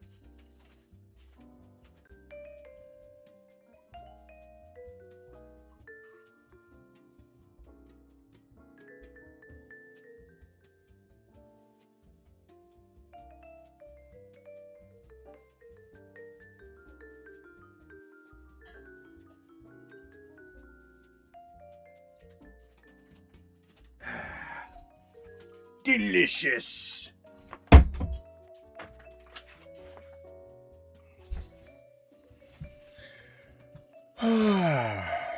Count tool. Jesus love Iran. It'd be cool if other people felt the same. It'd be cool if you know, we could get a little bit more international love going on, you know. This is how we are America first through taking over Iran. Let me explain now. Russia has been weakened by Ukraine. Iran has been a major player and helper of Russia through financing for weapons. Oh, I get it. Okay, so so the idea here is that through helping liberate Iran, we're actually doing damage to Russia. So, you know, you libs, you should consider that a good thing. You crazy libs. And also, Iran has supplied fuel for China. The only way China can wage war on Taiwan is if they have... The best way to be America first is to at least hate one of the people that Trump loves, you know, just so that you seem legit, right? Just so that you seem like a good law-abiding citizen, you know? You really just gotta dispel all those rumors that you're in any way a Nazi whatsoever, you know? Get rid of them. Toss them rumors out. Get them rumors out the door, all right? No mas. But certainly... Ugh. All right, I'm gonna try something. So the last one was with the delusional girl who thought that her diamond-encrusted cross somehow gave her a license to deny other people entry into Christianity. While kind of evil, it's not bombing another country evil. It's you know, it's definitely the otherism kind of evil. But I didn't see anything racist or LGBTQ phobic directly come from her mouth. But I mean, if you're a gatekeeper, then you're probably gonna want people to be straight, or else they go to hell. The overlap is there. So if you enjoy... But so far, as for the entire theme and subject of this video, as far as the title goes, we have not yet determined that Christianity is the evil one. In fact, it's really just been the MAGA crowd that's been evil so far. So, if I had a running tally, I'd say that Christianity is winning. Christian content. The first thing I want you to do... And it looks like the poll hit that like button. in the chat is agreeing with us. So, we're on the right track so far. Also, guys, if you're watching to hate watch, I appreciate it. That still helps me, and I encourage dissenting voices. Not just to mock or make fun of or whatever. Like, that's certainly a component that, you know, any content creator likes to have, because then they can sensationalize it, make it into clips or whatever. But the reason I like having dissenting voices is because I like for people who agree with me to see what the other side thinks, and to see how that thought process works, and to see, even through like the whataboutism, even through the logical fallacies that people make, I want people to see that. And it's not as like a, hey, we're at a zoo, look at the crazy Republican. It's more so, if you need your view to be informed by something, then allow these people to help you substantiate what it is that you believe, or dispel it. I'm welcome. I'm welcoming to anybody who can convince us that being MAGA is the way to go. So far, I've been unconvinced, but that's also on the table too, you know? So if you feel like you can convert a bunch of filthy leftist atheists, feel free to try. It ain't gonna happen for you, but I can say with almost 100% certainty. But that's, you know, part of being open-minded is being open-minded to most things. Definitely not Nazism. Kind of already made up my mind on that one. Okay. Christians supporting Christians. And I'm going to follow you back. Then I want you to go to the comments and comment, Jesus saves. Then go through the comments and We're about a third of the way through the video, and he's really just begging for help here. everyone who has commented Jesus saves, I want you to follow them. Then everyone that follows you, follow them back. If TikTok says you're following others too frequently, let me tell you how to get around that. Go to their profile and follow them from there. If you still can't do it, click on one of their videos and follow them from there. It works out. Let's see if we can run this up, y'all. God loves you and so do I. Come on. All right, Oh. So nothing substantive about Christianity. Just begging for help because his channel's struggling? Wouldn't now, I don't know. I know that there's a weird gap in logic there, but if I was to wonder, you know, what does it mean when you see Christian channels not necessarily growing in viewership, right? I don't know if that's actually the case. I feel like Christians overwhelmingly support each other. But if that was the case, then wouldn't it tell you something? Wouldn't it tell you that maybe your view is, like, obnoxious? But, I mean, I would just think that internally. Like, I wouldn't necessarily assume that that's, like, the reason why his channel's not growing, but I would want to do some introspection. Me being a business guy, like, I would want to find out the reason why whatever I was doing wasn't working. I don't know. I don't think that... So it's just kind of bad pool to, as a content creator, go into other people's channels or post videos begging, like, and I do that. I know that it's a bad look and I do it anyway. But, you know, that's just, I've done that because I've posted videos and then seen, like, no views and then been like, what the fuck are you people doing? But it feels weird to post a video calling on Christians. Like, maybe that's just a sense of community. I don't know. It doesn't seem evil to me, though, is what I'm getting at. Is the ultimate end to this conclusion is that I'm not detecting evil. I'm detecting needy. I'm detecting a little insecure, but not evil. So I guess that's another one in the Christian column, huh?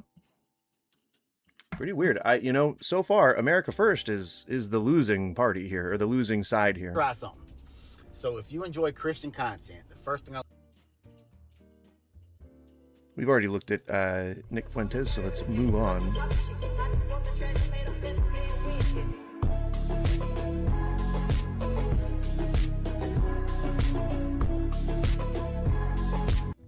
So this was posted in September of last year. This isn't someone like actively celebrating, you know, whatever's going on right now. It's just someone who I think wanted to post, you know, because Christians and MAGA, I think, both share, and we can put this under the common traits, right? They both share persecution complex. Oh, where is it? There it is. Persecution complex. That one we can take to the bank. It is very, like, you'd have to have lived under a rock to not know about this Christian persecution complex. It is pervasive. They always think they're going to get, you're going to deplatform me. I'm going to get canceled for my beliefs. No, I mean, it's you being obnoxious and a racist, transphobic douchebag Nazi, typically, that inspires that amount of ire. There are plenty of Christians who keep to themselves and do exactly the whole, like, live and let live thing. A lot of them Lutheran. So take that however you want. Christians. I don't know if you dislike Lutherans. But you know what? That's part of it. It's part of your crowd. Gosh darn it. So, I mean, yeah, I flaunt it, I guess. But, like, the parties, like, the Republicans are in power right now. MAGA is, you know, alive and well. Like, there's no cancellation or persecution that's going on surrounding it. Like, I don't know why this persecution complex is so pervasive among people who claim to be MAGA or America First or whatever. Nobody's canceling you. A lot of people became MAGA extremists out of the whole like COVID thing where businesses asked that they get vaccinated or else, you know, threatened to fire them because your choice is presenting a health risk to the people around you. And people just couldn't wrap their fucking heads around that. Like, they're just so selfish and out of touch that they were just like, that's an impingement on my rights. Well, no, it's exactly the opposite. Freedom to is not freedom from. They're separate things. If you're getting freedom from getting sick, then that means that you don't have the freedom to decide not to wear a mask. That's a bad example, but there are plenty of other ones. So if being far right means I'm America first and America only, I mean, yeah, that does, and I'm extremely far right. Okay. Congratulations. You're saying everything that's contained in that. So if you think that America First people are traditionally racist, if you think they're traditionally anti-Semitic, if you think they traditionally hate immigrants and all brown people, if you have a little bit of melanin in your skin, and if you guys think that that's what Ultra MAGA is, then I guess consider me Ultra MAGA. I don't know if it's a power move. I would consider this a bit evil, but only because of the connotation, not just because of what it indicates. What it indicates that this person supports. Not just by sheer nature of it existing. You could implement anything. What is it? What's a good substitute? So if being an ice cream lover means that I'm pro blueberry ice cream and blueberry ice cream only, then consider me pro ice cream. All right? It's a sentence that seems profound, I'm sure, when she came up with it, but is not in its nature very valuable. So there's very little here to react to, except just with a solid guffaw. Heh!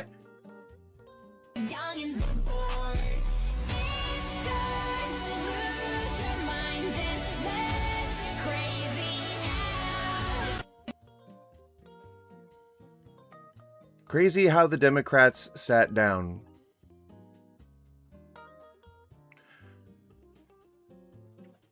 So, typically war leads to death. And in general, it doesn't always mean American deaths.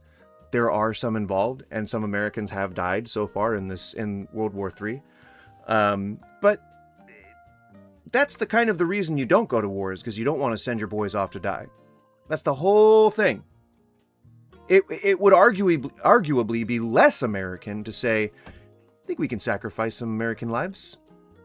Just, I mean, for the sake of eliminating terrorism in this nation, right? You want to get rid of the terrorism. So why not sacrifice some lives? You know, some blood's going to be shed, some lives will be lost, but that's the cost of freedom. Our freedoms weren't being jeopardized? That's the cost of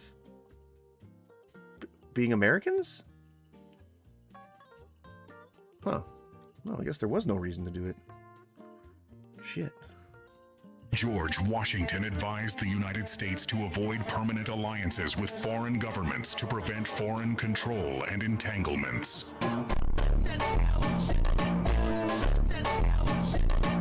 Oh, what? First, I don't know why that was so loud. And what's the part where, so this meme, right? The setup to the meme is that when the bass drops, that's when you've been owned. That's when either the libs have been owned, or the people with brown skin have been owned, or whatever. That's supposed to be the moment, right? Where was the mic drop? George Washington advised the United States to avoid permanent alliances with foreign governments to prevent foreign control and entanglements. Okay. You know they were under a king at the time. I mean, that this whole thing, him becoming president, was after the American Revolution when we separated from English rule. So, I mean, yeah. But we're not currently living under an oppressive regime, at least not to patriots. Put that in big quotes. That's just weird. I don't get that conspiracy theory. Hatred Front is here in downtown. They say this hat is about hatred. No, this is not about hate. This is about an unapologetic love for Americans. I am proud to wear this hat to put America first.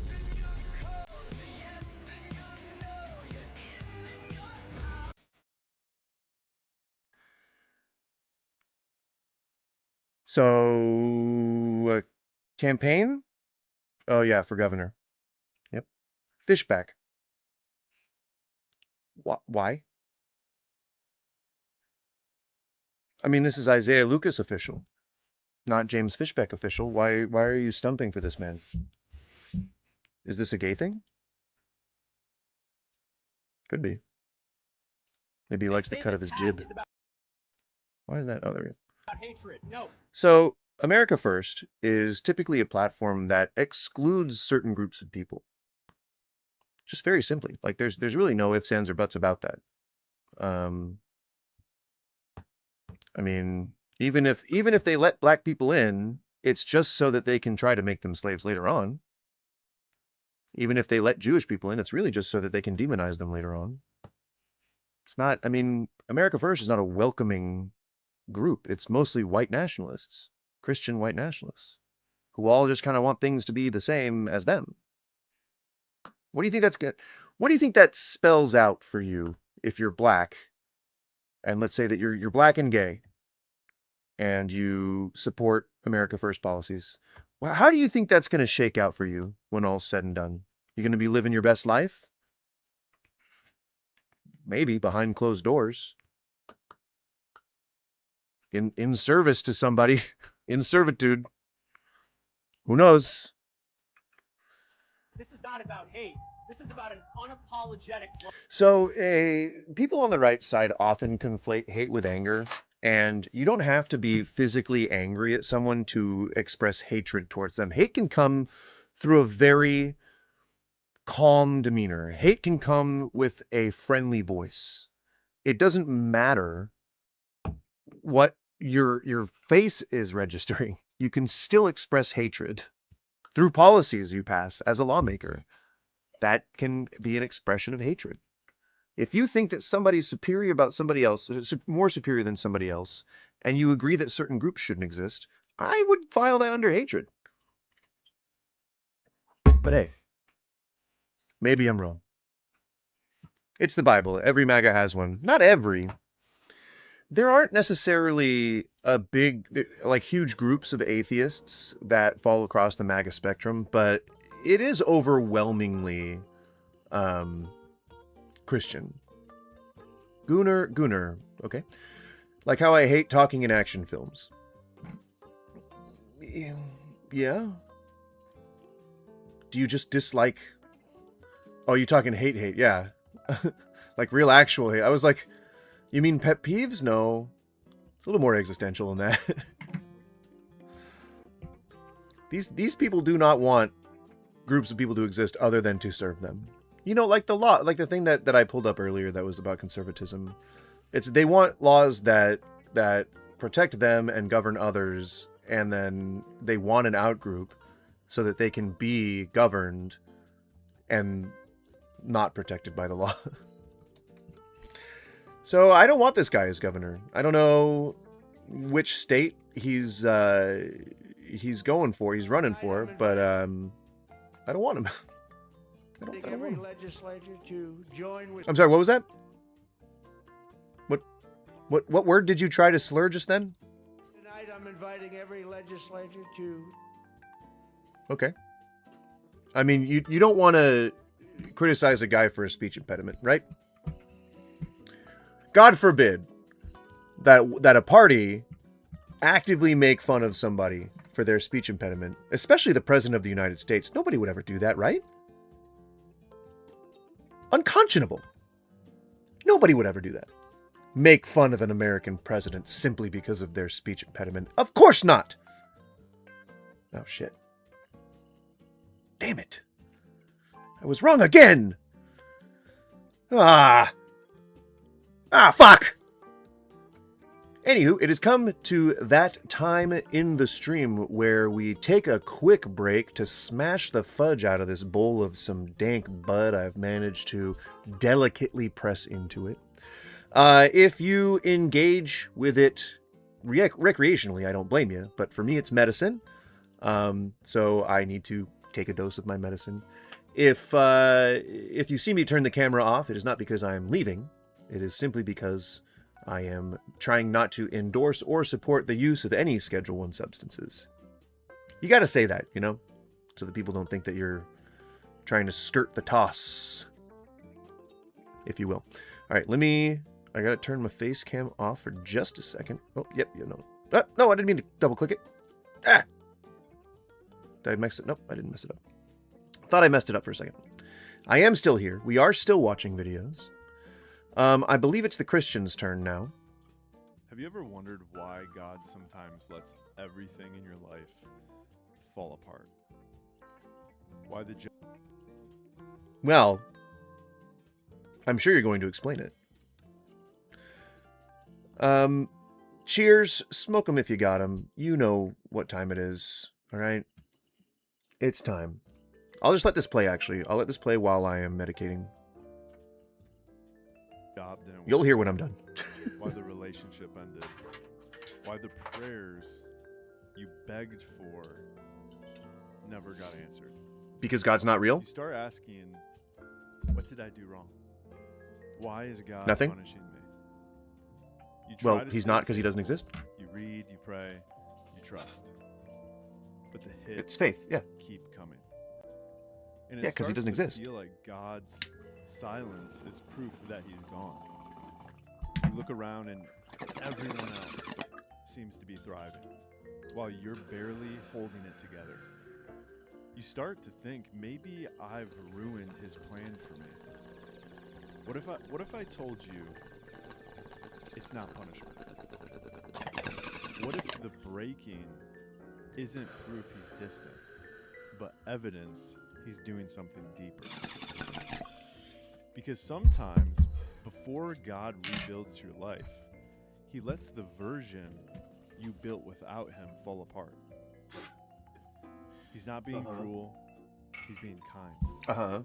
He's pulling out the roots of self-dependence. Tearing down what couldn't hold you. Oh, getting rid of your free will? Rebuild your Trying to faith breed your free will out of you? Won't collapse Weird. Again. You haven't been abandoned. You've been rescued from what was never meant to save you. Oh, thanks, The Vic Morrison. I collapse appreciate wasn't it. the end. It was the mercy that made... Oh, room Jermaine for event. grace. No, I also smoke just for fun. It is not only... it is not only that. Have you ever... So, Christians do this thing. And yes, I am speaking in generalities. I am speaking in generalities when I say this. But Christians do this thing where if you're able to explain, oh, I mean, that's not God. That's, you know, this natural phenomenon. Then they'll be like, yeah, but who created that, right? Yeah. And so here, it's one of these ego massaging things where it's like, have you ever wondered why your prayers weren't answered? And I'm sure there's a lot of different answers that people of different denominations could give. Well, A, it's because you poop. And that's concentrated evil coming out of you. B, it could be because you don't confess on Sundays or whatever the fuck. You don't engage in my particular ritual. But really what it is a way to get around the whole explanation of why none of this shit makes sense. It's like answering anything with God works in mysterious ways. Oh, well, my ex, or my now ex, broke up with me. My girlfriend broke up with me. Now she's my ex. I don't know why it took me 3 sentences to say that, but we got there in the end. You talk to your pastor about it, and they say, oh, well, that's God. That's God. And you say, well, wait, okay, but God interacts with people like in indirect ways usually, and it's not something that's like a physically measurable, observable thing. Oh, no. It was God not acting. Oh, okay, but I also got fired. And that seems like a thing that actually like physically happened. Well, no. That was God. He created that. Well, but I thought God doesn't interact. Well, no, he doesn't. He's there. He works in mysterious ways. It's like, but that doesn't make sense. God, you know, God, he's God. He's God. He's God. It's like, don't, what is it? When customers, when parents are like, you know, do what I say. And you're like, why? And they're like, because I said so. It's like, that's not a reason to listen to you. Why should we keep slaves? Oh, that's just the way that it always has been. That's not a good reason. Like, come on. Their opinions are shoved down your throat, and if you don't go for it, they will hurt you if given the chance. Well, it is one of the few religions out there that does engage in jihad. Historically speaking. And I know that we as victors, we meaning, you know, just white people, I guess, as victors in most of the historical conquerings, we get to write the history books. And I don't think that's a good thing. I don't think that's necessarily a good thing for us, for our continued maintenance of the historical timeline in which we exist. Wondered why God. I mean, Vic Morrison, I would find it hard to believe that a lot of these white nationalist types aren't actively engaged in trying to either work for or already working for ICE. If you have the chance to cover your face and exert your whatever physical insecurities that you just never processed over on another who is part of the outgroup, then I think you jump at the chance. All right? Especially if you peaked in high school. Especially if you peaked in high school. He says having peaked in high school. No, I guess not. I self-deprecate and I say that I peaked in high school because I just haven't been largely successful in life. But I don't think that that's like I don't think that's quantifiable. Like I think I'm not giving myself credit for a lot, probably. Which I should, you know? You should be happy about your successes. And I'm slowly starting to learn that after like nearly 40 years of being told that I need to be humble, and like it has cost me a lot of opportunity to not sing my own praises over the years. And like I'm fully willing to admit that I needed to realize that. Islam hasn't been more or less violent than Christianity. It's a good point, John T. That was contained in my earlier statement, I believe, to which you're referring. God sometimes lets everything in your life fall apart. Because he doesn't Why exist. The job didn't work out. Why the relationship. Because you can't owe your failures or successes to a invisible spirit. Why your relationship ended? Because you can't owe the dissolving of a relationship between you and somebody else to a spiritual thing. The harm is there. Like I know that like I tend to sensationalize and say that religion is harmful, and if you've been here before, you've probably heard me say some approximation of that. But this is the harm.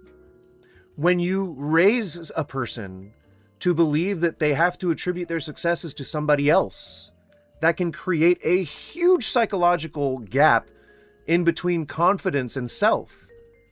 You don't know how to appreciate your own successes in this world, and so you assume that everyone else is looking at you with some type of scrutiny, that you're under some sort of persecution or have to be like paranoia or some shit. Yeah, if you're a good person, you're good. True. Guy's a predator looking for those in pain. Yeah, so it's sort of the male loneliness epidemic, you know, the shit that's like that people talk about on Reddit, or like what is it, the young male problem, where it's like, oh, we gotta make sure that our boys are, I don't know what their obsession with little boys is, but it's like, we've got to make them masculine, we've got to make them, you know, ready to be hunters and ready to be real men, you know. And it's not really a backslide, because I think a lot of motivational gurus of the day will say that you should be, you know, forthcoming with your emotions, but a lot of them also hold on to that manosphere line where you don't do that, you're weak if you show emotions. but like it all plays on a weakness. It all plays on like a need to belong. And that's why a lot of these fraternal organizations are so good at recruiting people, because it's very easy to fall into a pit of wanting to feel valued and loved and to belong to something. Let's say that you're like, you know, a drunk and you've just hit rock bottom and you're going to fucking AA and you're doing the 12 steps, which essentially integrates Christianity into your life simply by being part of the 12 steps. And you adopt this new lifestyle, and perhaps like the people who supported you before might not be Christian. Maybe they don't like having all that stuff, you know, being shoved down their throats, so they made their distance, and you know, you may attribute it to them being a part of your destructive lifestyle, but really that was your fucking support network. And so now you have nobody. Now you have nothing. What do? Do you perhaps go to the people who were last supportive of you, like the people in AA, who are going to pat you on the back and tell you, we got you, man, we got you, and then fucking brainwash you? It's easy. It's easy to do that. That's why I don't in particular like Christianity, because I grew up adjacent. Like, my mom was a bigwig in the Salvation Army. She was a big person on the West Coast. Don't remember her title or whatever. But I would always be going to these like community centers and youth groups and whatnot, like just because she wanted me to be like a part of the community or whatever. And I was never religious, but like I get to see these things, you know, from a secular point of view, not having grown up around it. Everyone is brainwashed but me. Christians tend to enjoy saying stuff like that, or at least that alludes to that kind of thing. Which is also an overlap for America First people. I think your critique is misguided. You can't prove or disprove the existence of God through human reasoning. Okay. Our existence, and even more so our consciousness, are still total mysteries. Okay. Right, but the answer isn't just God. To any gap in our knowledge, the answer isn't always just, oh, okay, then, but God. I don't know if that's what you're arguing, but I don't think I made any other critique, except just that he doesn't exist, but that's my own personal opinion. But yeah, so we would be in these like community centers, and like I would get to sit in on like AA meetings, and because she would be like working late and shit, and that's why she had to take me with her. Like, she would pick me up from school, I'd go to work with her, she'd finish out her shift, and then we'd go home, yada yada yada. Single mom, you get it. So I would like be in these like community spaces, and I would see this like basically the sermons that they're giving to these AA people. Like, what are the steps are like, I have to accept that there's no greater power than the creator, you know, God. It's a Christian organization, so they're only going to peddle one God. And the same thing happens with what do you call it? The same thing happens with like chaplains in jail. You get people who are at their very lowest in life, and you have a state-sponsored fucking priest going in there. What do you think that he's preaching secular things? Like, do you think that he's saying, you can probably do this without God? I'd save God for the people who need him. You know? No! Hell no! Hell no, sir! They take advantage. They exploit. They do, and they hide it behind charity. And that's so fucking slimy. It's like, we're really helping the downtrodden and the destitute, you know? We're trying to be a loving, charitable group. Have you heard the gospel of Jesus Christ? I'll go get my Bible. You know? I did find God. Right. More power to you for finding God, and quit smoking heroin in NA. And then probably picked up a crazy cigarette habit. Because I hear that is like statistically just the most likely thing to happen when you go into NA. Like, you start fucking chain smoking. As all my friends who tried to kick drugs and went into NA were just like smoking like chimneys from then on. Not really traditional Christian, but I go back to the local Orthodox church sometimes. It brings me comfort. More power to you, as long as you're not trying to violate other people's rights and you don't believe that certain people shouldn't get to exist, then we all Gucci, my friend. Those are the Christians I like, you know?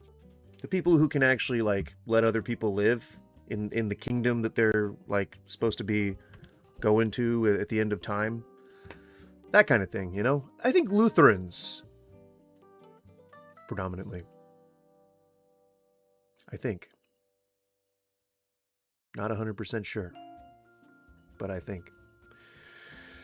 Well, yeah, Vic Morrison, that is exactly why I think religion can be a useful thing. It's because some people need structure in their life. They need to have guardrail or guidelines, or what is it? They need to be on rails. They need to. Some people like sandbox type games, right? Open world sandboxes. Other people really like AAA games that are on rails, where it's mostly like playing an action movie. It just comes down to like what you find fulfilling and what helps you become a better person. Not in God's eyes, but in everybody's eyes, right? Like the kingdom of God is in all man, right? St. Luke. Like we are supposed to be created in his image, right? And if he's supposed to be a being of peace and love, then we should be beings of peace and love. And if you're using Christianity to extol those virtues, I'm all about it. But that has to be inclusive. It has to be consistent across the board. It can't be, hell yeah, man. Fuck yeah, dog. I'm like that. Except for those black people. You know what I mean? Like, it's got to be consistent across the board. There's got to be equity. There's got to be, you know, some admission that maybe we screwed up along the way. You know? I don't know. Maybe just some acknowledgement. Every Christian that I've talked to when I start talking about the slavery stuff attempts to justify it. And I'm like, you know that you can just disavow parts of the Bible, right? Like, I know that adherence to God and God's word is really, really important for Christians, but you can just say that that was a shitty thing that God did. That's a shitty thing. I can disagree with him on this. God's like if I was going to be religious, I would want to assume that God's like a friend to me. God is like a guy that hangs out on my couch when I crack open a beer. He's sitting there with his Jesus hair and his sandal. He's in his Jesus form, by the way, not the spirit or God. He's in Jesus form. And we can crack open a beer and we can talk about, you know, like issues of the day. We're like buddies, you know, we're friends, we're bonding. And if he says something I disagree with, he'd like, man, we should bring back slavery. I'd be like, holy shit. The fuck? You actually believe that? And he'd be like, well, yeah, I mean, it was just a product of the time, right? Like, you know, maybe things were more structured back then. I'd be like, come on, man. I don't necessarily agree with that. See, look, I just disagreed with God. And he'd be like, hey, man, you listen to me, all right? I may be in Jesus' form, but I did say historically, not a jot or tittle of the old laws shall change. I come not to abolish the old laws, but to fulfill them. All right? And then I'd be like, yeah, but I mean, slavery? Considering people property? Being able to beat them as long as they don't die? I can't gel with that, man. Like, I might have to just, like, not listen to your book anymore. Where are you from, fella? I am from originally California, but I live in Oregon right now. How dare I what? You know, I'd be like, you could have just taken that part out of the Bible. And he's like, it's the Bible. This is my dad's document. This is what you guys are all supposed to live by. It's a bunch of allegorical stories. I mean, real stories. There were giants and Atlantis. Don't fucking cyberbully me. And you know, I can't change it. But you guys tell people to take slaves. You don't see a problem with that. Be like, okay, but I mean, you know, I get it. I get your issue with what we're talking about here. Slavery's wrong. Absolutely. It shouldn't have been like that. Beat. And scene. Anyone right of Bernie Sanders is a Nazi. Weird language, Skippy. Not something I guess I really agree with at all, but okay. Sure. I've never been able to make myself believe in God as a guy. I don't know why you felt the need to specify, but More power to you. I think we're all one big ball of atoms in space. Yeah, I mean, that could be. I don't know. Perhaps. We're all connected, but without vacuum between us, that's the Holy Spirit to me. I mean, sure. I don't know. I don't myself purport to know what reality consists of. I think that it's fair to say that collectively as a species, we cannot tell. Oh, no, like God being a guy. Okay, gotcha. We can't tell that we are specifically conscious, or that the reality that we're perceiving is real. Like, we can't tell that. It may be mind-blowing, not mind-blowing, it might be mind-bending and like somewhat existential and like, oh God, what's the point then? You know, to think about it like that. But remember what Cypher said, okay? Yea, oh unto you, Cypher of the Matrix, God bless to the Wachowskis for delivering thou unto mine eye and ears, as ye explain the ever popular proverb, if it looks like a steak, it tastes like a steak, whatever he says. I have no reason to believe that it's not a steak. You know, like, gospel right there. Straight to thine ear. Straight to thine own ear. Ear holes. They will say anything to defend God. Well, yeah, I mean, the Bible is a series of contradictions, because it's like, you know how kids in the play yard, they're like, oh, well, I have shield times 1,000, and you're not able to get through it because it's a shield times 1,000. And then the other kid's like, yeah, but I got a needle piercer sword that'll pierce any sword, and it's a times a million, and so your shield is gonna go down. And then they'll be like, yeah, but I have telekinesis times 10 a billion, and I can use that to make you go that way, sir, friend. And the friend goes like, yeah, but I have rocket launcher times 1,000, and that's the most powerful rocket that anyone's ever seen, and it's a secret development, so you can't counter it. No lixies, no stampies, no takey backsies, infinity and beyond, and so on and so forth. That's how religion basically came about. The first book, just talking about the beginning of the world, you know. Although I don't think it's in order. I'm going to say there are definitely some Gospels that came out first. I actually don't know the history of how all the books of the Bible came together, so I won't speak on that, but I don't know. Grift is a grift. Rock, paper, scissors, and then someone whips out prayer and beats all the others. Or the nuke, right?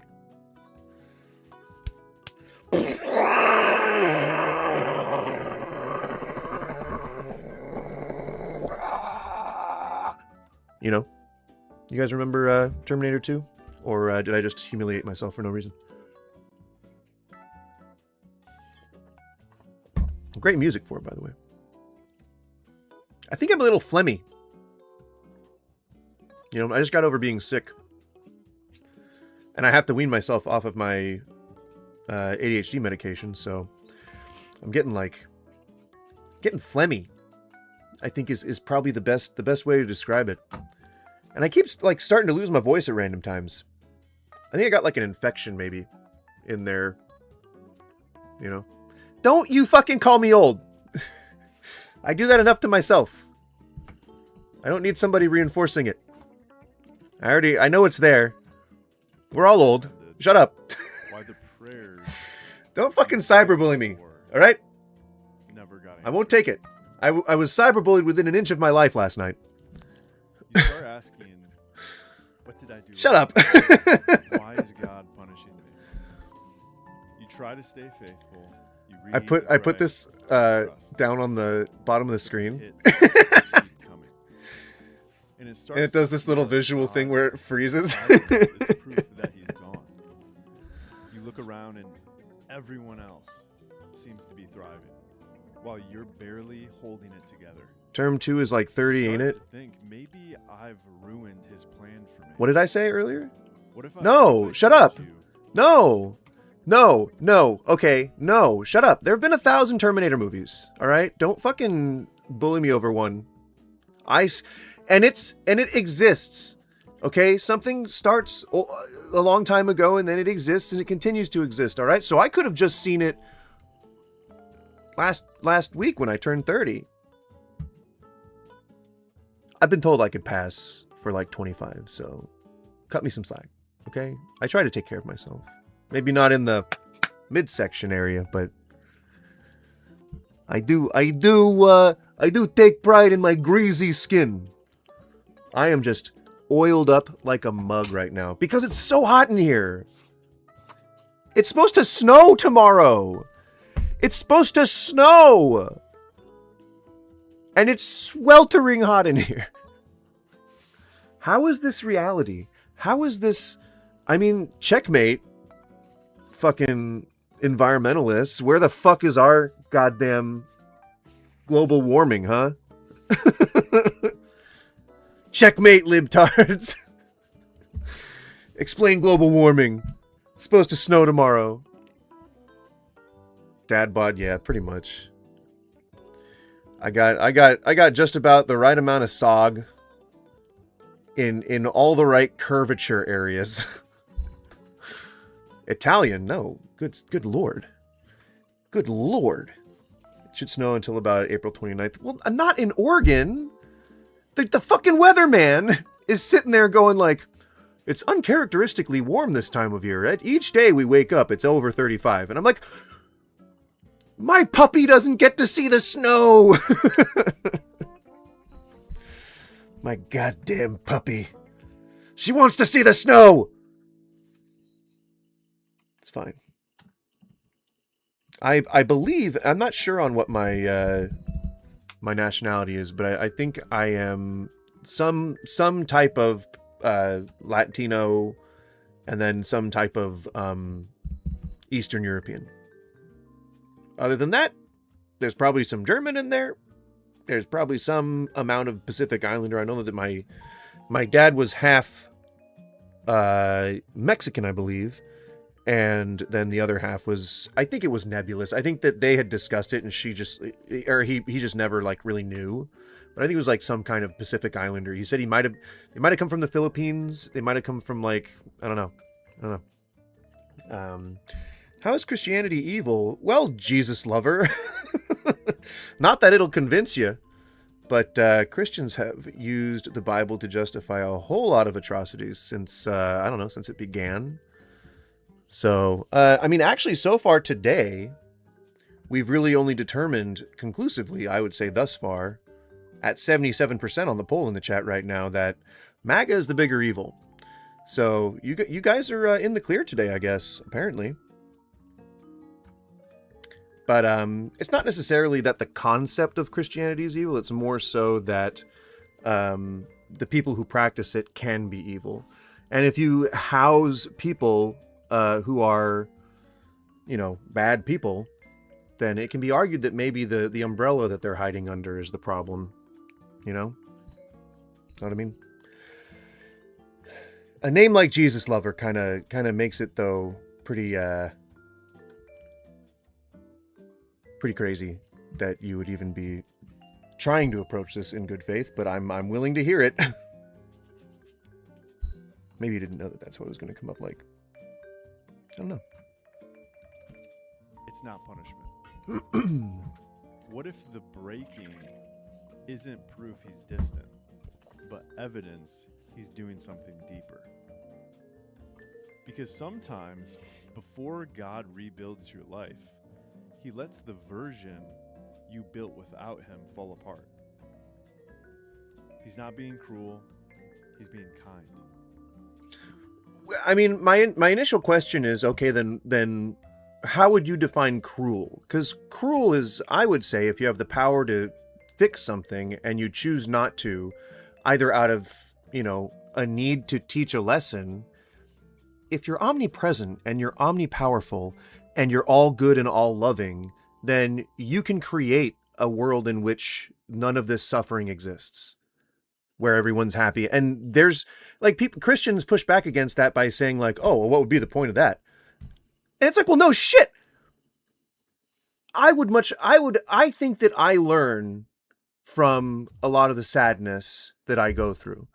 And I think that it is, you know, a good thing that people experience trauma. It's fine. You're entitled to an opinion. I'm just challenging it. No, you're asking a question. That's fine. But asking a question is not challenging it. Unless you're just trying to ask me to verify what I believe, which is also pretty weird. Bit of a busybody, right? What on earth is this music? What was that? I had never heard of that before.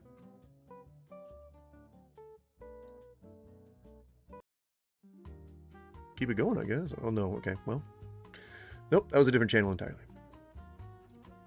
He's pulling out the roots of self-dependence, tearing down what couldn't hold you.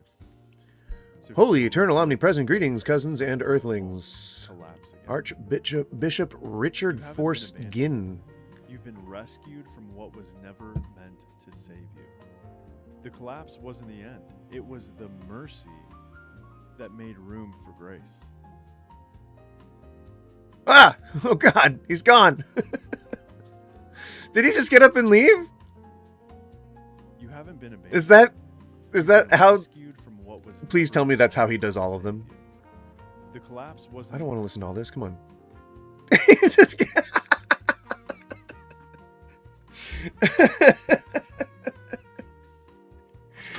Oh, and I'm gone.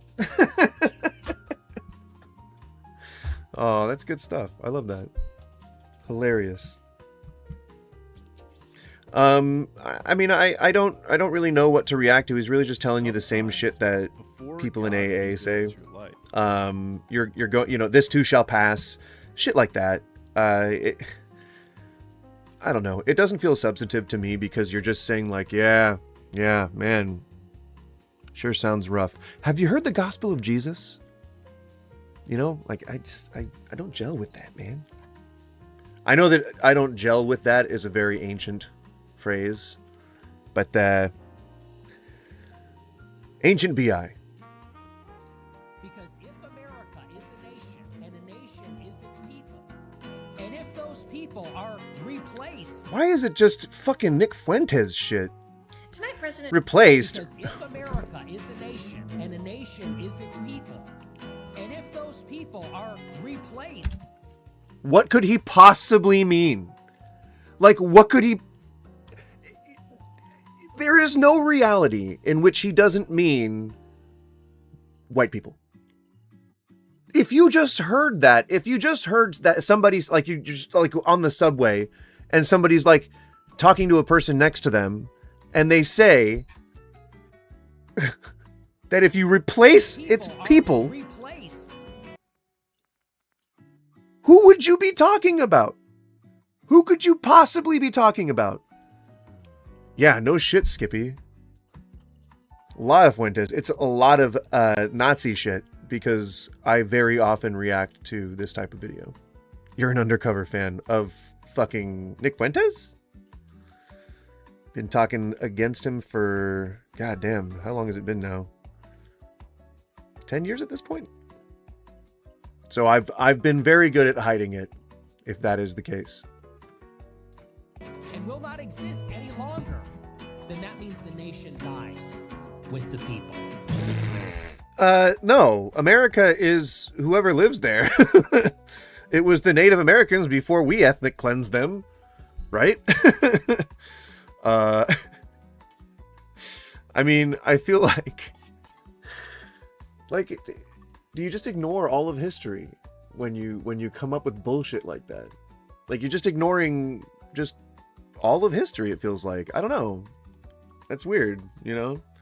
Jesus loves you, and what Jesus, I mean, he could have just been a guy for all you know. You don't know that any of the things that he prophesied came true, or any of the miracles he performed were legit. He could have just been a fucking guy. And you're here waxing his dick and wants to spend eternity with you. That sounds like a daddy. I don't need one. But if you refuse his mercy, then you have to serve punishment of your sins. Right. So believe in God or burn in hell. Sounds like you're such a super good person. Especially when you just wish death upon people. anyone who doesn't believe in your God gets to burn in hell. Super cool. Super cool of you.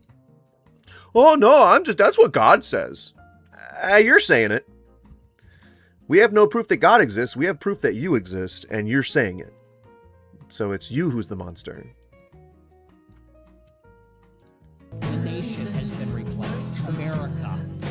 So, America, as a nation, is full of citizens. It's just chock full of citizens. Got a bunch of citizens here.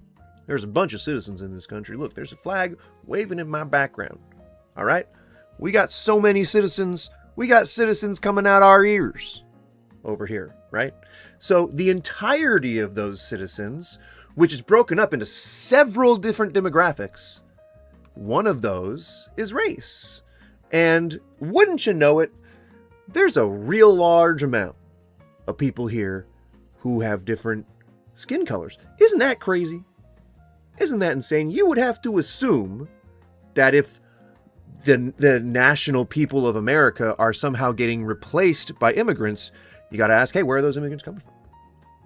Which means, I mean, you're also kind of asking what color their skin is, perhaps. And I guess in response to that, like, I mean, if the Germans were going to come over and replace us, do you think that Nick Fuentes would necessarily have a problem with that? Yeah, because he's a nationalist. But, I mean, what if they just integrated themselves into our society? You know, came in on visas and maybe overstayed them a little bit. Illegal immigration, you know, just throw that in there. And then they, they falsify some documents, you know. They're well off. Probably came over with a bunch of money, you know. Trading fentanyl and stuff. Human trafficking. And they incorporate themselves into society. They get some papers. They are able to legitimize themselves. And then they start the legal process. And eventually, after about 10 years, they're able to actually get into, you know, the U.S. as a full citizen because they could afford it. And then they run for office. And then they get a seat on the, local Senate. Maybe they run for Congress. Maybe they, become a governor. I mean, they could. Germans, this metaphorical replacement that's happening. They could just integrate themselves into society, right? And then just like in Captain America, the best one, Winter Soldier, one person could just go Hail Hydra, and then all of a sudden all your Triskelions are missiled out of the air or something. I don't remember what happened. Some kind of Minority Report type precog crime bullshit. They're trying to espionage into the American, like the CIA, whatever shield, whoever they were replacing for the real life analog, yeah, it could happen, but something tells me that, I mean, that's, I was just describing America, right? Like I was just describing how America works. Like that's the joke. I know that I'm dry. I know that my comedy's dry. It's very dry. But that was the joke. I was just describing how America works. And didn't work the first 3 or 4 times when they tried it, but it's working now, apparently. Is there any wonder why Trump idolizes Jackson? Michael Jackson? They're both obsessed with little boys. But it's totally free will, right? It's not even free choice at this point, right? I mean, there is no choice with God. You have no choice. You either believe in God or you burn in hell. That's just how God operates. Like, he does not allow for anyone to not believe in him. Because if you do, you are not welcome in the gosh darn kingdom of God. Tonight, President Trump dropped the longest State of the Union in American history, 1 hour and 48 minutes, beating his own record. And here's why it was a complete win for the administration and a total disaster for Democrats. He started out with the golden age. Well, I mean, he mostly just talked shit about Democrats the entire time. I mean, if you noticed, he was just saying the Democrats, the party's lost their way, and like, oh, I wish we could work together, but they're just all demons and monsters, oh, Democrats, the whole time. I I mean... Our nation is back. Bigger, better, richer, stronger. Inflation has been crushed to 1.7. Right, and yet, all of the modern economists that have weighed in on this have disagreed. I understand that there's a lot of, you know, idolization. There's a lot of hero worship over these just many things that people say that Trump has accomplished. But he's like, every business that he has founded has become dissolved. He is not a successful businessman. He was in a bunch of debt. Clearly working for the Russians at some point. Like, you just had to read the news. I mean, that's it.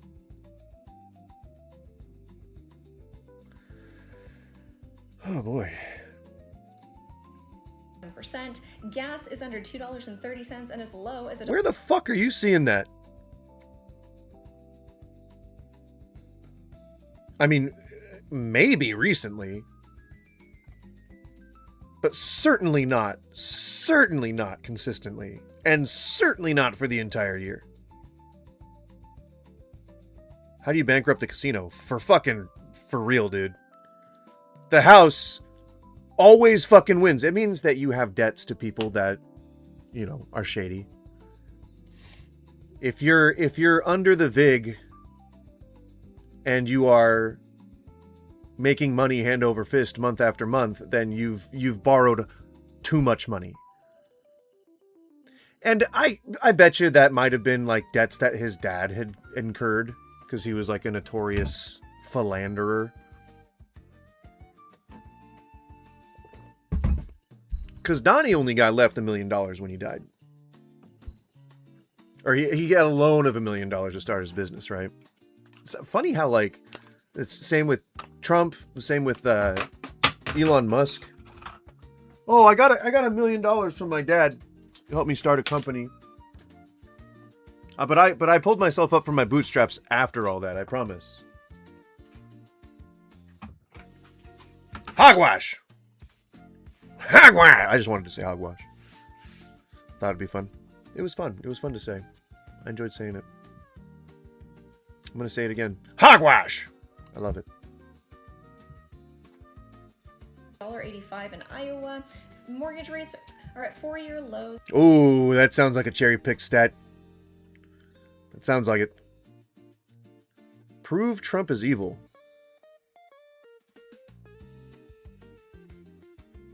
I mean, raping children seems pretty evil.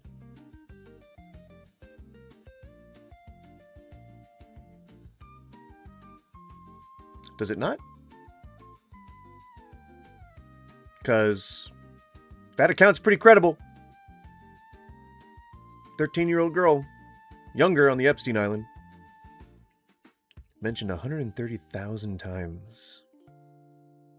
Oftentimes as the best friend of Mr. Epstein himself. I mean, I think at this point you'd have to prove he's not evil, right? Because of all the criminal convictions, you know, his own side prosecuting him, or coming up with that, what was it, the Russia hoax, right? Russia. You can't be a decent person and think that Trump is good. You just can't. I mean, I think it owes to probably a cowing down to a religion that puts you in such a submissive state. Just because someone's in authority, or because you think someone is successful or rich, or whatever your kink is. You know, it's not very Christian to have false idols. No one else but me. No one else but God. You know, that's what he said, right? Thou shalt not have any other God but me. You know? I am British, so I don't know enough. I worded it like I am defending him. I am just curious. Yeah, you did. You worded it pretty combatively. I'll acknowledge that. And I did explain. So I hope you have a better understanding now. I'm twirling my... This is like my little sort of fidget spinner for the modern age. It's a wireless charging pad. That's right. I know how to repurpose electronics. They don't always have to go into the recycle pile. Sometimes you can fidget them.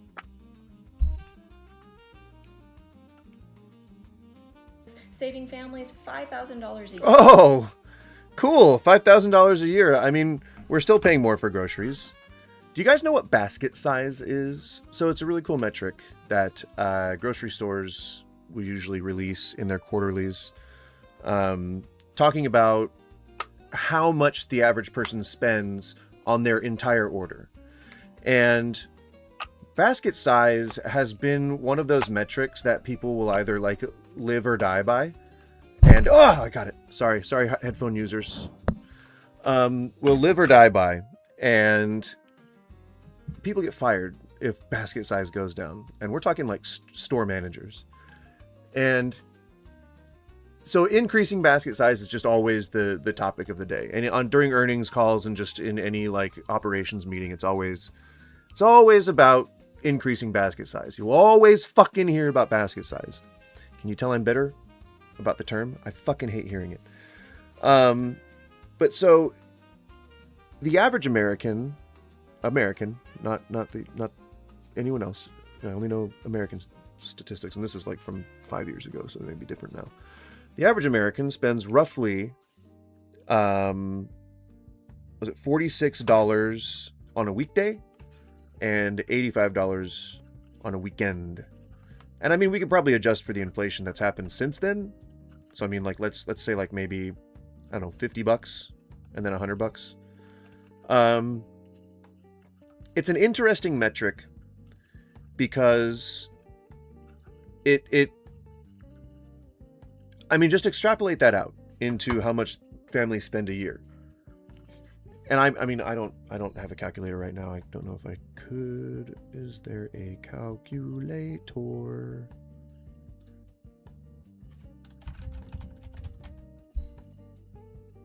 I'll just use it. Okay. So if you take, what is it? 50. How many times? I think people go shopping like 2 to 3 times a week. And so like, I'd say maybe one weekend day and one, this is all hypothetical. I don't know if these are actually true, but I'd say like one weekday and one weekend day sounds fair enough to me. So we can call it here. I'll put this on the screen so I'm not just typing numbers. 50 plus 100, right? And then if you break that up into, well, let's say times 4, and then 12 months in a year. So what they're spending in groceries because of the increased inflation, and I'm just saying that there has been increased inflation since the last time I knew these numbers, and I'm just using that as an example to tell you what people spend a year due to inflation. But this already overrides a $5,000 a year savings for family. And guess what that fucking tax credit was doing during the COVID era? It was saving more than $2,000 a year for families. And especially if you had more than like 2 kids or whatever, you got like $2,000. That the average tax burden for a person would have given a refund if you had kids, but not with these policies. Not taking that shit away. So the big beautiful bill aimed to get rid of the social programs that were allowing for families to afford more food and to be less indebted at the end of the year. That's pretty evil, I'd say. Just another example of Trump being an absolute dickhole. Or dickhead. As the UK lingity goes. Year, the stock market hit 53 record highs. Tell me, average Americans, do you own stocks? And I don't mean crypto, and I don't mean do you pretend to own stocks. Do you fucking own stocks? In what? Anything good? How many shares? Is it enough to make money? Or are you just, I'm playing the stock market a little bit. Do you have a fucking portfolio on your phone app? the stock market is only beneficial for rich people or people who think that they're rich. It is not a true measure of any fucking thing. Except, I mean, that the financial health of the government, or of the country. But really all that says is, yep, corporations are still in charge. Enjoy. That's not a flex, I would say. I mean, when was the last time that you dumped S&P into like a high yield account and reinvested? I would say that there's not a whole lot of people doing that. I would say that they're either letting their funds appreciate or they're doing pump and dump schemes because crypto exists. That's an easier way and a quicker way to make money for them. $17 trillion have been secured in new investments, 70,000 new construction jobs. Those are just nebulous numbers. Like, that doesn't mean shit. What else are you sacrificing in order to get these? That's what people should be asking. And oil production is up 600,000 barrels a day. Because we took over a country! Yeah, we invaded a country. We took their oil. Of course. Of course oil production's up. We've seen some of the biggest tax cuts in history. For the wealthy! No tax on tips, overtime, or social security. Go fuck yourself on the no tax on tip thing. That perpetuates a broken fucking system. If you've ever worked a service job, and now you don't have to claim, which means you still have a fucking tax burden. You still have a tax burden. No tax on tips means that now you have to make even more micromanaging decisions over your funds because you don't know where the next fucking tip is coming from. Service employees just need to be paid a living wage. Fuck off. And Democrats voted against all of it. He talked about the many Yeah, because it's evil. wars that have ceased to exist this last year because of him. This year he introduced Trump. And yet, here's a new one. I bet you're feeling real fucking stupid right now. No, probably not. Tax-free savings for every kid. Remember, 2020. zero accountability. Zero accountability. Both MAGA and Christians claim zero accountability. God is just a business partner who's credible and doesn't take a cut. You know? 2025 to 2028, already seeded with billions from private donors. Factories are roaring back, DEI is dead. In case anyone doesn't know, DEI is diversity, equity, and inclusion. And the reason that it needed to exist was because businesses would continue to discriminate, citing nebulous things like religious freedom, in order to discriminate against marginalized groups. And so those people in those groups, and even then internalized racism and phobias, any kind of otherism, were always kind of present in the business world. And as much as we try to combat that through things like the Civil Rights Act, it still exists. Racism has existed. It's not like it was abolished. Racism is still very alive and well, and it is just like, what were you saying? DEI is dead. Yeah, it was a thing that existed in the hiring process and in the rental process, and just all these things that people engage in and are expected to be unbiased and not racist, and they were being biased and racist. And so DEI was essentially the government going like, well, you guys are being assholes, so now we have to actually step in. You guys are requiring us to step in and do something. Like, we wouldn't have been doing this if you weren't being racist and discriminating. And so some companies hired specialists to help with the process, DEI department, whatever, Sometimes it's just incorporating a method to change, like incorporating ways to increase their diversity, their equity, and their inclusion. It is always only ever what it says it is. Diversity, equity, inclusion. That's all it is. Is that a pagini? I don't know what that word means. But no, DEI isn't dead. There are plenty of anti-racism campaigns that exist. There's plenty of organizations that advocate against racism and for, equity. So DEI is not dead. DEI as a policy was struck down in an executive order, but as far as I'm aware, they've only eliminated it in like governmental spaces. And that's like DC based too, like the Pentagon and, the White House and the House and things like that. But I mean, there are still like gay people in the halls of Congress. And so like, I don't know, it's not dead. I don't know if there's even a circumstance in which you could say that it is. But no, anti-racism is going to be a thing as long as there's racism. 4 million people are off of food stamps. This is the Describing that as a win is fucking wild. Food stamps specifically, yes. And the argument for that was that there were people who were scamming the system, yet there was no proof of that. It was just a rumor. It was one of those Fox News sensationalist headlines, and nobody verified. Nobody actually interviewed these people. Like, because that's... So how you get food stamps for, fucking rich people that clearly have never gone through the process, obviously, and then middle classers who were just on the fence. Getting SNAP benefits requires a very long and complicated process that is often too frustrating for people to navigate due to poor fucking funding, and people often give up.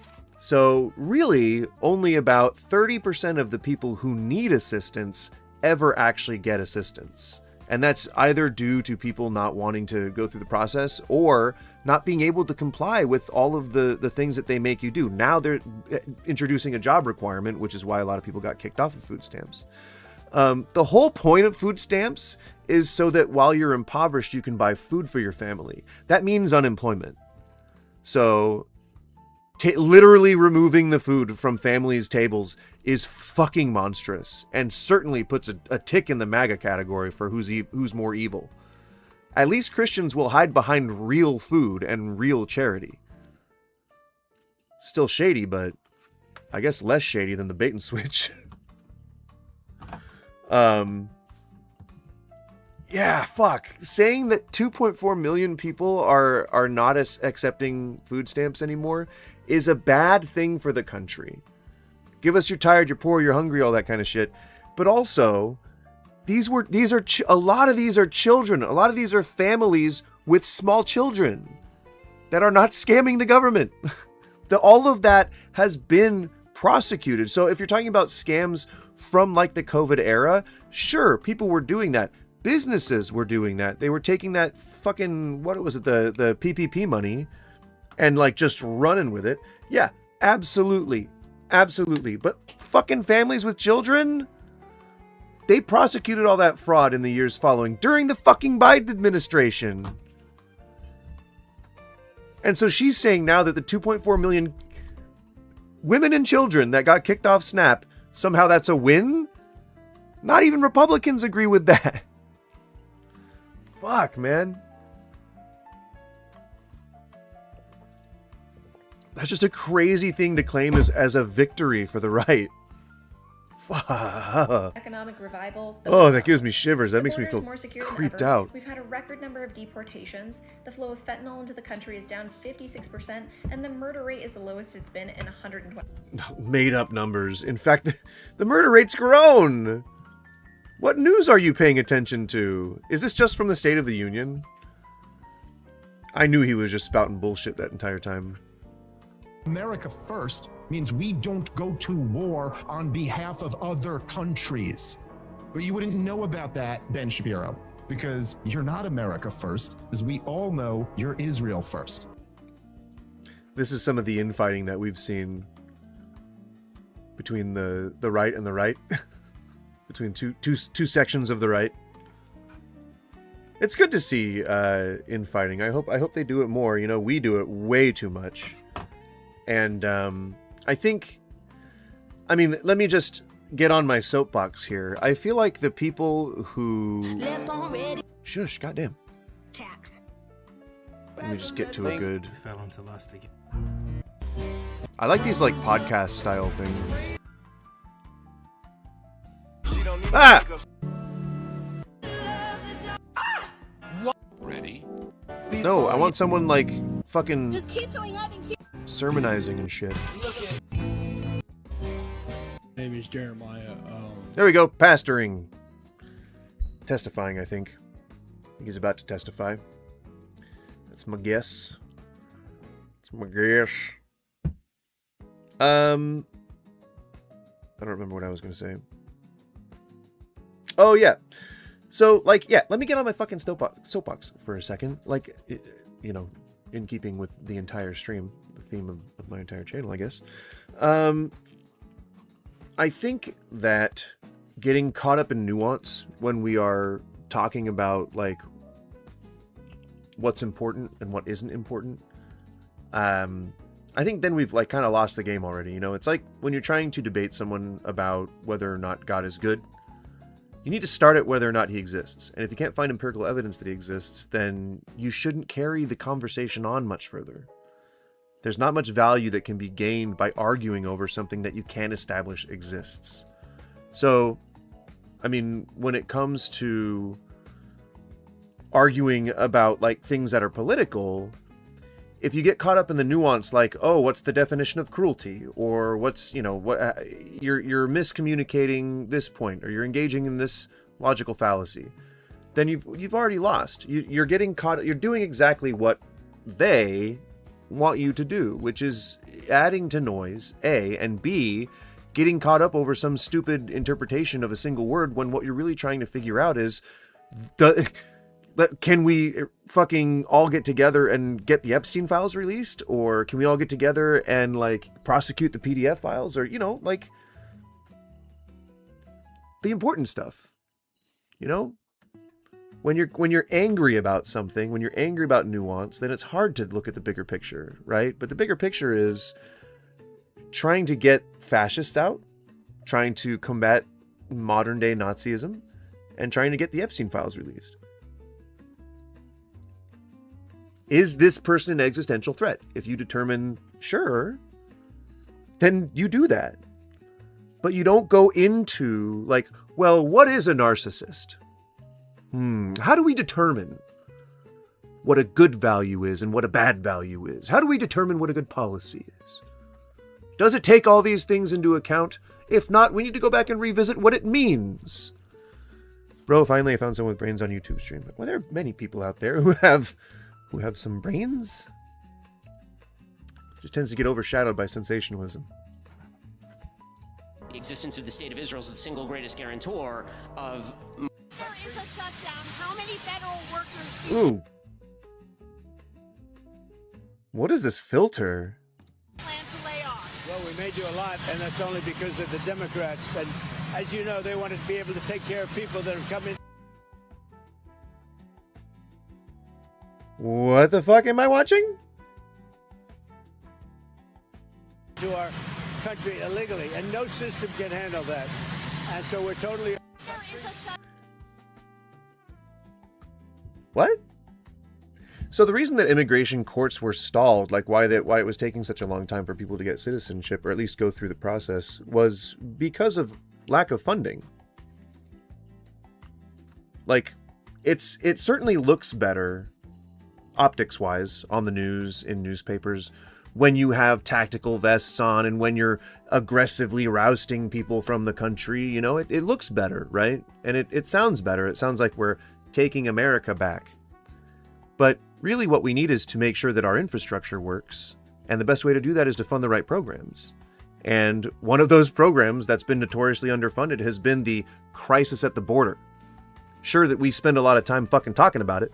And we spend a lot of time demonizing all the people who are trying to fucking come here for better lives, which is why this whole thing was invented. Civilization was fucking invented in the first place. Instead, they're trying to look good in front of the media and their constituents. Both sides too, you know, like, I hate to both sides it, but there's posturing happening regardless of which fucking group of children you belong to. But this is cult behavior, what this person is doing. Straight up. I I won't sugarcoat it. So, how many federal workers do you plan to lay off? I think this was around the time when we were talking about all those the Doge like layoffs. I don't know. It was October, I guess. But holy fuck, like, why are you? I mean, can't you just be like every other reaction channel and just let the soundbite play and just do one of these like?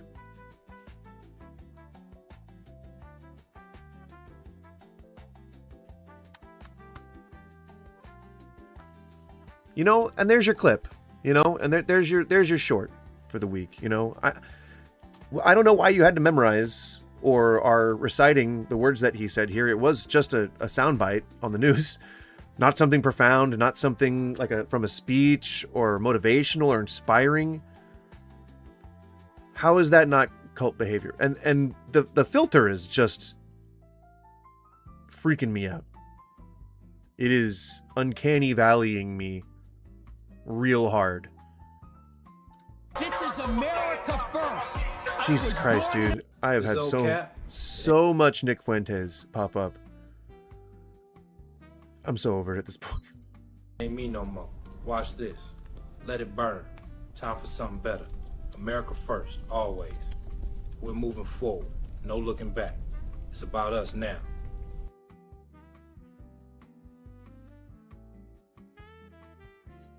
What the fuck? So this is Sora. That was made with Sora. Is this a real person? Look at this. This is beautiful. I'm out here with the right folks. No nigga shit going on out here. I love it. Look at this.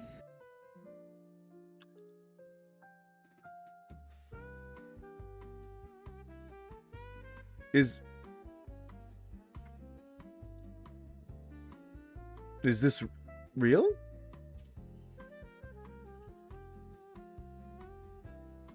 Is this just like Donald J. Trump is a true leader. Donald J. Trump is a true man, a man of his word. We're gonna stand up, we're gonna fight, fight, fight. I love Donald Trump. I love President Donald Trump. Donald Trump inspires me every day. Donald J. Trump inspires me every day. That's what a true leader and a man is supposed to look like.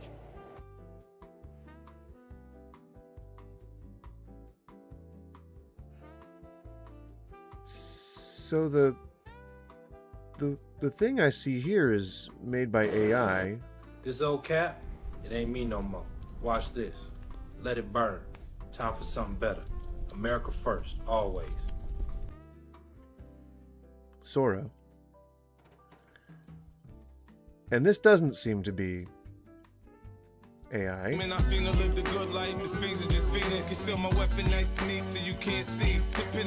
Okay, I get it. So this is an artist who I guess sucks too much to make it on his own without grifting. Is I guess what it seems like. This is unbelievable. This is Netanyahu in Congress. Right, so what is that? What's weird? They're all clapping, all shaking his hand. I'm going to fast forward to when he gets to the podium. Okay, so it takes him about 2 minutes to get to the podium. He's reached the podium. They're clapping. Sit back and watch. Relax and watch this. This is America. And people make fun of North Korea. For like 2 hours? You know those videos of North Koreans and they're all clapping? It's time to hold up a mirror and look at yourself. I'm gonna say. Holy shit. This.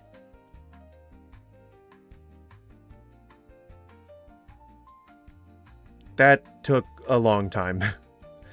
That was quite the ovation.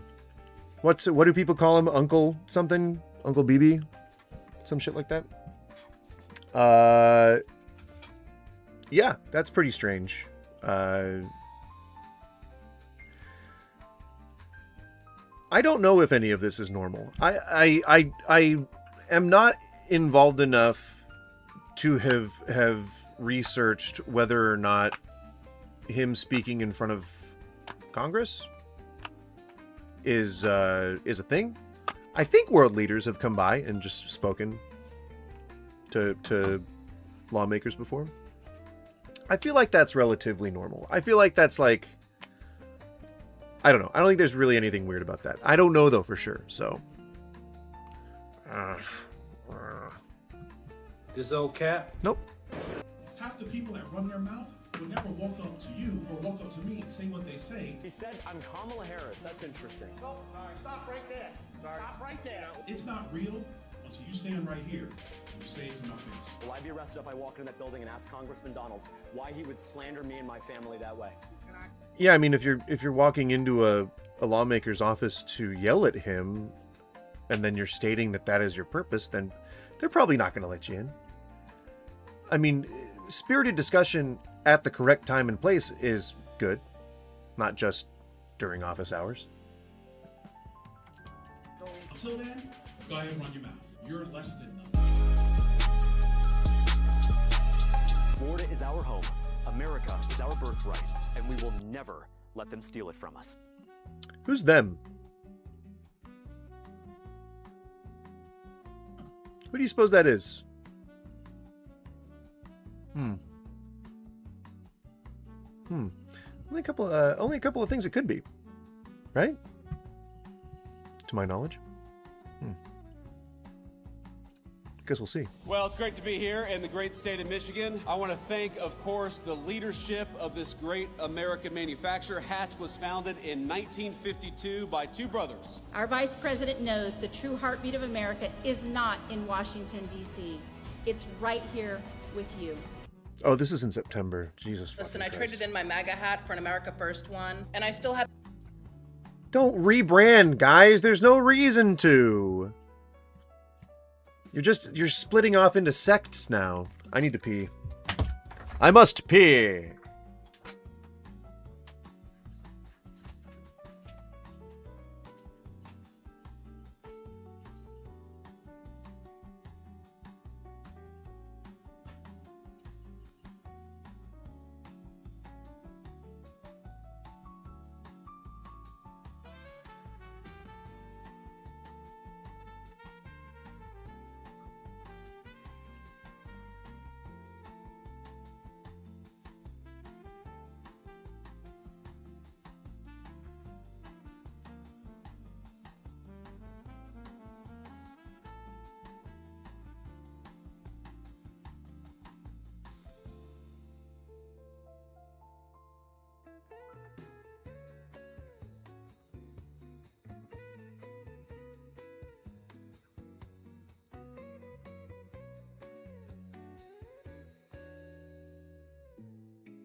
Ooh-wee.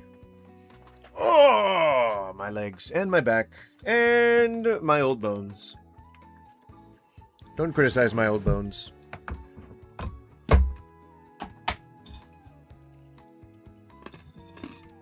Before I found God, I was deeply influenced by alcohol.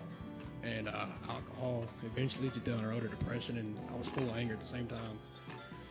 And roughly my life came to a decision: either I'm going to take Physical components of an addiction to alcohol.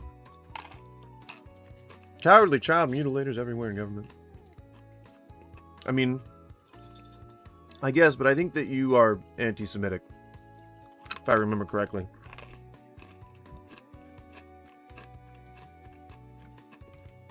my life, but I didn't take it. God took it from me, and He completely flipped it around. I mean, I did a 180 on me, and I mean, he had to dive in that water and get me out. That's how bad it was. I've been going there for about a year now, and I've met some amazing people throughout my journey, and I could not be more grateful for this man standing back here, and Garrett and his wife here. So I thank you all very much.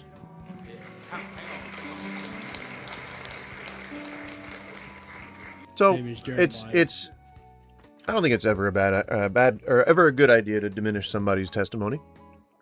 If God works for you, then okay. Not my cup of tea. But whatever. Believe in what you want.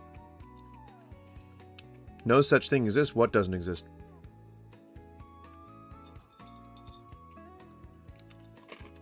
No such thing as God? Before I found God, I was deeply influenced by alcohol. And alcohol eventually led to utter depression, and I was full of anger at the same time. But just like if I'm to give any commentary really on being influenced by alcohol, you should be able to give yourself credit if you get over it, you know? I think that owing your victory to God kind of, I don't know, makes me feel like you need to give yourself a little more credit. You know, I'm not obviously advertising to have pride, but you should be able to respect yourself enough to point out where you've been successful. I mean, pride isn't even, I would say undue pride, you know, would be more so what I think God was talking about, you know? But hey, I'm not a biblical blicklist, alright?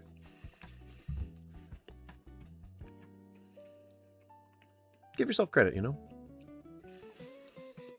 Learned helplessness. Well, I mean, that's what religious people have to kind of do in order to submit to God, right? Look at me. Oh, Jesus! If you hate your life, give your life to someone who wants it. Who wants your life? Gentlemen, America first or Israel first? America. I can tell these were real Americans right here. Look at. What, because they look like Hitler Youth? Is that why? Gentlemen, America. Yeah, gee, I wonder who you support. Huh. I wonder who you support. America first or Israel first? America. I can tell these were real Americans right here. Look at the real Americans. That's the swag of a real American. Now watch this. Watch this. Sir, America first or Israel first?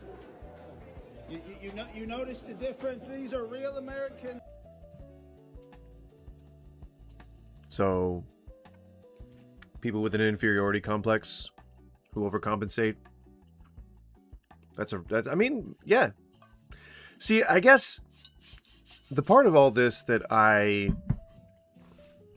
find the funniest or the most tragically hilarious is that people who are,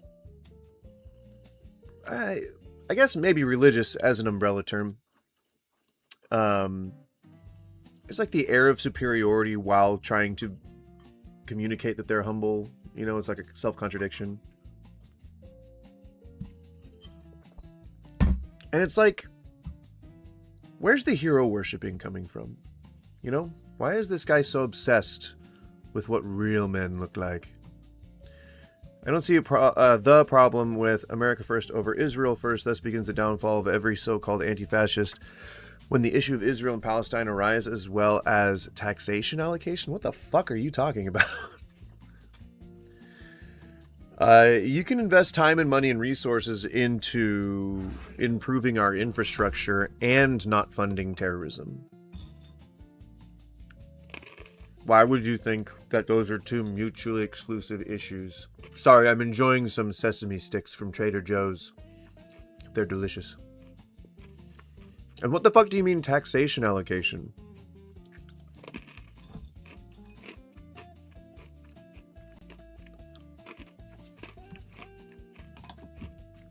I feel like you're just trying to be anti-Semitic because you don't like Jewish people. Why, I mean, why be inconsistent? Why not just say that? You know? Just say your truth, brother. Who wants your life? Jesus Christ.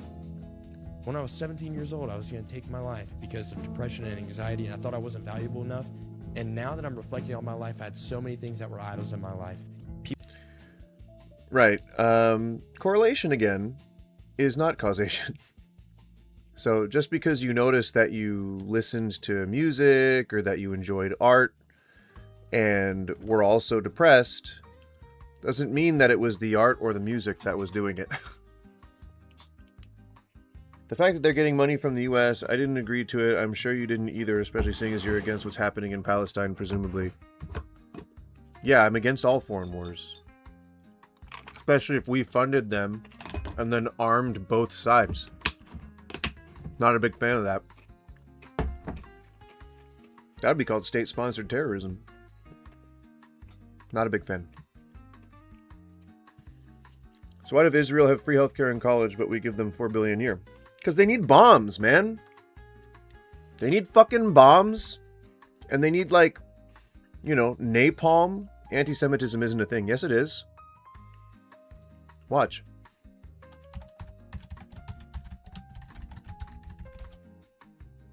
Anti-Semitism is prejudice, hostility, or discrimination directed at Jews as individuals or as a group based on their religion, culture, or ethnicity. Did you want to try again? Or did you just want to keep looking like a fucking moron?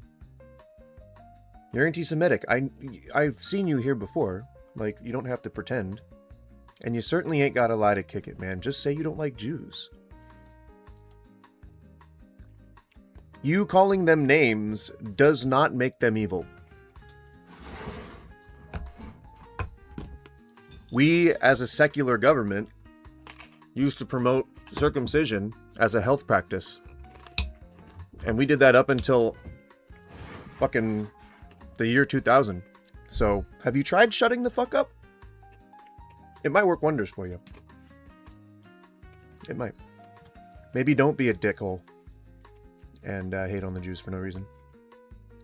I mean, unless, you know, you're acting out of processing some kind of trauma, which is still acting out. So, I don't know. Internalize that, maybe. Why don't you? For a bit. Hmm?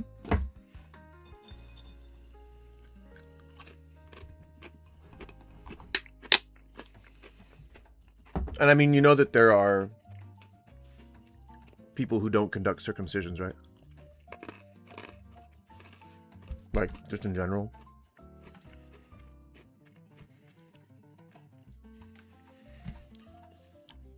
And you don't think that what you're saying sounds childish? Typical spectacles wear. Okay, so I'm old and I stare at screens a lot. That's something I should be ashamed of? Or find insulting? Weird. Enjoy your antidepressants. You mean enjoy my continued mental health because I was able to get the treatment that I needed? I actually don't take antidepressants anymore, but if I did, it wouldn't be a problem either. Getting treatment for a disease? That's fucking weird, man. Hey, you nerd! Ha ha ha! Keep being a nerd, you nerd! Ha ha ha! Real good stuff. I'm super insulted. I bet you need glasses to see! Fucking nerd! Yeah. It's true. I find it more difficult to see without them. Yep. You win. You win that one. I bet you don't wear glasses. Pornography, girls.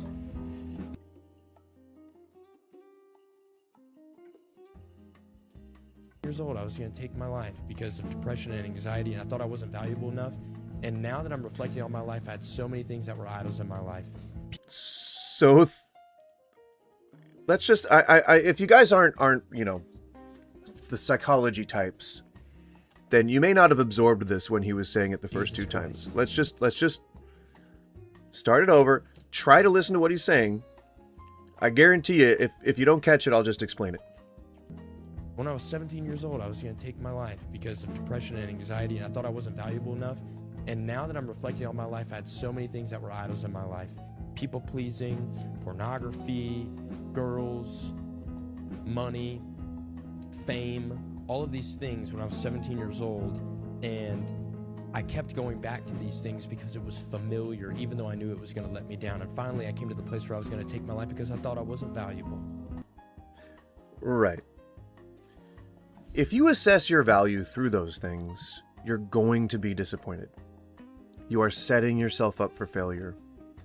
And if you're going to try and like attribute it to something that is outside of space and time, then you're either trying to make excuses for yourself or you're just trying to reach out for some kind of support, someone to tell you that it's okay and that it wasn't your fault.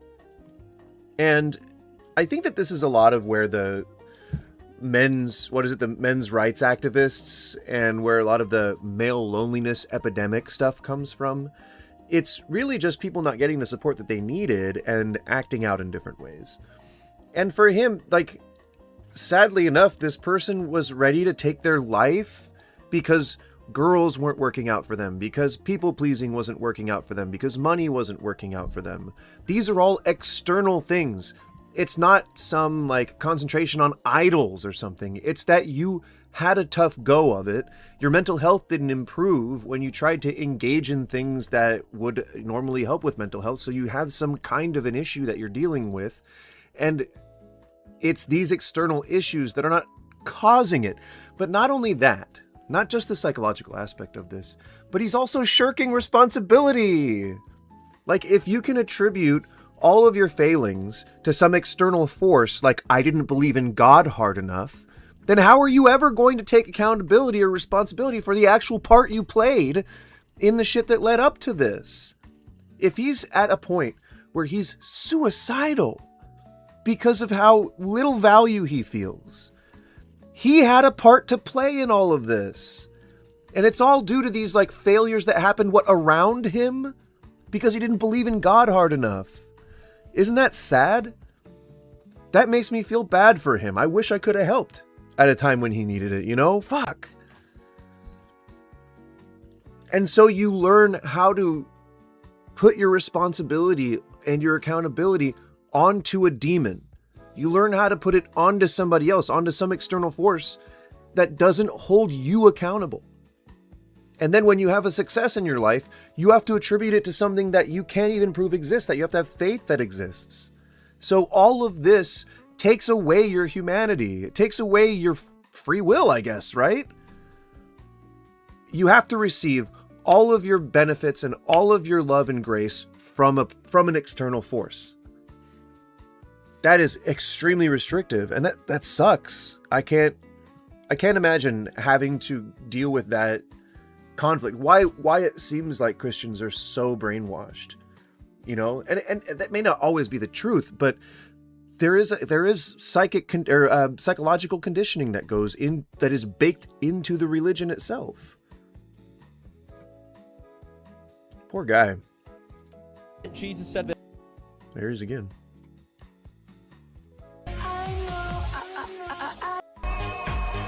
No, I want more of like a podcast style. Someone actually like talking views, you know?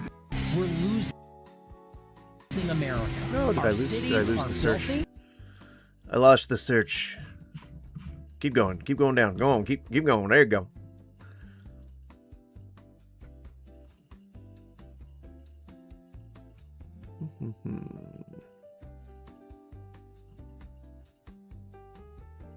It's all just the same spammy bullshit.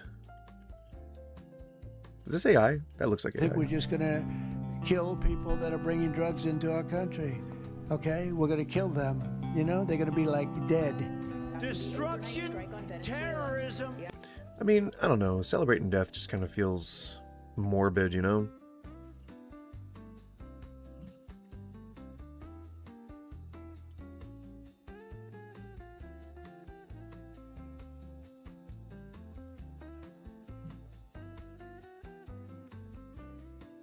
Come on, just a few more videos. We can do this.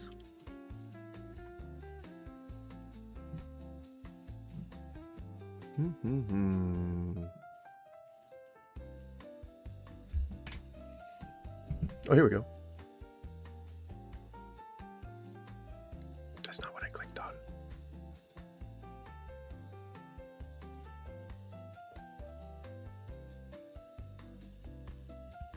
What are we doing? TikTok? What are we doing?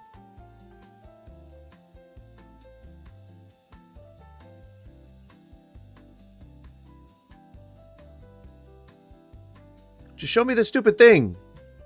Oh, God damn it. Show me this stupid TikTok. I'm just trying to find someone in like a more of a actually talking situation here. Why is it doing that? Is that not strange?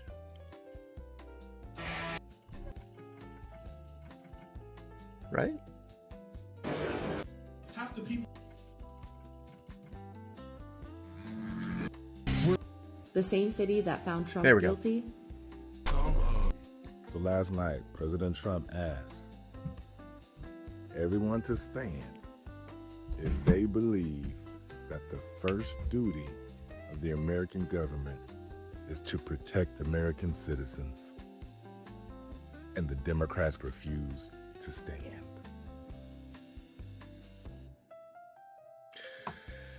I mean, I would say that the duties of America are pretty complex, as laid out in the fucking Constitution, and the 14th Amendment specifically differentiates between citizens and all people. It is actually an amendment that is meant to protect all people under American laws. So I mean, saying that the first duty, sure, but right next to it is taking care of all people. If you're gonna just cherry pick the phrases that you like out of the Constitution, then you're gonna have a bad time if you're on the opposite side of, you know, truth and justice and whatnot.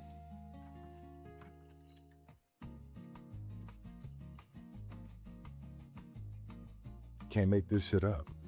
A nation that won't prioritize its own citizens isn't compassionate, it's confused. I mean, that's your opinion. If leaders can't stand for protecting Americans first, what are they protecting? I mean, isn't that what the fucking left platform is all? What the fuck? What do you think we're doing? What do you think that we're advocating for?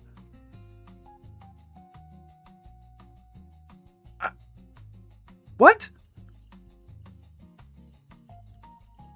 I don't protecting Americans, like developing social systems, better social systems, more robust social programs, infrastructure, funding for schools, SNAP benefits, Medicare, Medicaid, healthcare in general. For real?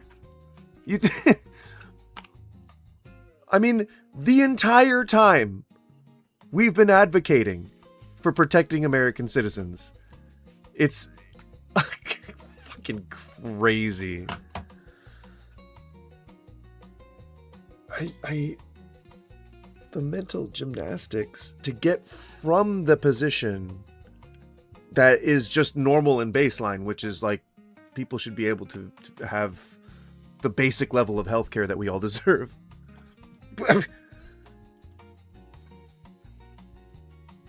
I guess y'all seen where they invaded. I say invaded that church over in Minneapolis. Didn't nobody go to jail. But you know Seen and now this girl, your body girl, didn't need them, but now for died and buried in there. when the Christians, when they was going to abortion clinics and protesting there, they went to jail. No. I don't know what the fuck you think you're talking about, but no. Typically that doesn't happen. Westboro Baptist Church does this shit fucking constantly. That's like their daily ritual, is sitting outside an abortion clinic. I would say the only reason why someone would get arrested in terms of an abortion clinic would be if they're trying to go in and you know, like push through personnel and try to convince people not to have abortions, like from inside where they're not allowed. Sure. Violating HIPAA, you know, not to mention like not just privacy concerns, but security concerns. You know, you could go in there with a bomb or something, as is actually evidenced by history. Recent history, in fact. So, I mean, if you are an agitator and you're going to an abortion clinic to try and stop what's going on, to try to stop abortions from happening, then you're going to be seen as combative, and maybe people, you know, they might arrest you if you're assaulting people or if you're creating an unsafe environment, disturbing the peace, I believe is what that falls under. Sure. But no, you don't just get arrested by virtue of being Christian and going out and protesting abortion. That's a protected right that we have as Americans. You're allowed to protest. It's you guys that don't like protesting. It's you folks that want to kill people who protest. I mean, let's be honest here. For going on that property, trying to stop people from having abortions, they went to jail. Only the people who attacked, who presented physical violence risks, sure. As well they should have. That's crazy. It's getting out of hand. Y'all better be ready. That was your point. Better be ready for what? Christians of the internet, can you tell me, ready for what? Ready for what? Christian white nationalists of the internet, can you tell me what? Ready for what? Could the word that follows perhaps be translated comfortably to jihad? Potentially? I don't know. I don't know where this guy's head's at. I think I got a good guess, though. Okay, Korn would hate that this song is being played as like a patriot theme. Freedom of the Iranian people is not the... They would be very upset. Yo, hold the fuck up. Let me see if I can get this straight, because there's just no fucking way. First... I mean, I feel like if you start out a video yelling, you've instantly lost my interest. I mean, just in terms of, like, if you're ever debating somebody. I don't know if any of the three viewers are debate bros, but if you go and debate somebody, starting with an aggressive and angry tone is typically not how you would do that, because it doesn't really communicate your point very well. And, you know, if you're seen as just angry and aggressive, then you might be too emotional to have an argument. At least right now. Go and have a cocktail and settle down. Maybe don't incorporate alcohol into this whole equation, but in the 50s, I guess. This motherfucker starts a trade war that everybody told him wasn't going to work. Then he goes out and bails out the Argentinian government to the tune of $20 billion so China can buy soybeans from them instead of buying them from American farmers. Then he says we're going to help those American farmers with tariff revenue, which, by the way, we ain't fucking seen yet. Then he did. You guys haven't seen the 1776 personal checks that have been going out? You haven't been seeing that? I didn't either, but aren't subsidies going out? Aren't we supposed to be funding American farmers? He doesn't seem to think so, and he seems very impassioned. Turns right around, bends over, and says, "You didn't fuck me good enough the first time," and bails out Argentina again and says we're going to buy Argentine beef instead of American beef from... Which was, I thought, so nice of Trump to say. I was like, what about American cattle farmers? What happened? I was like, did they stop making beef in America?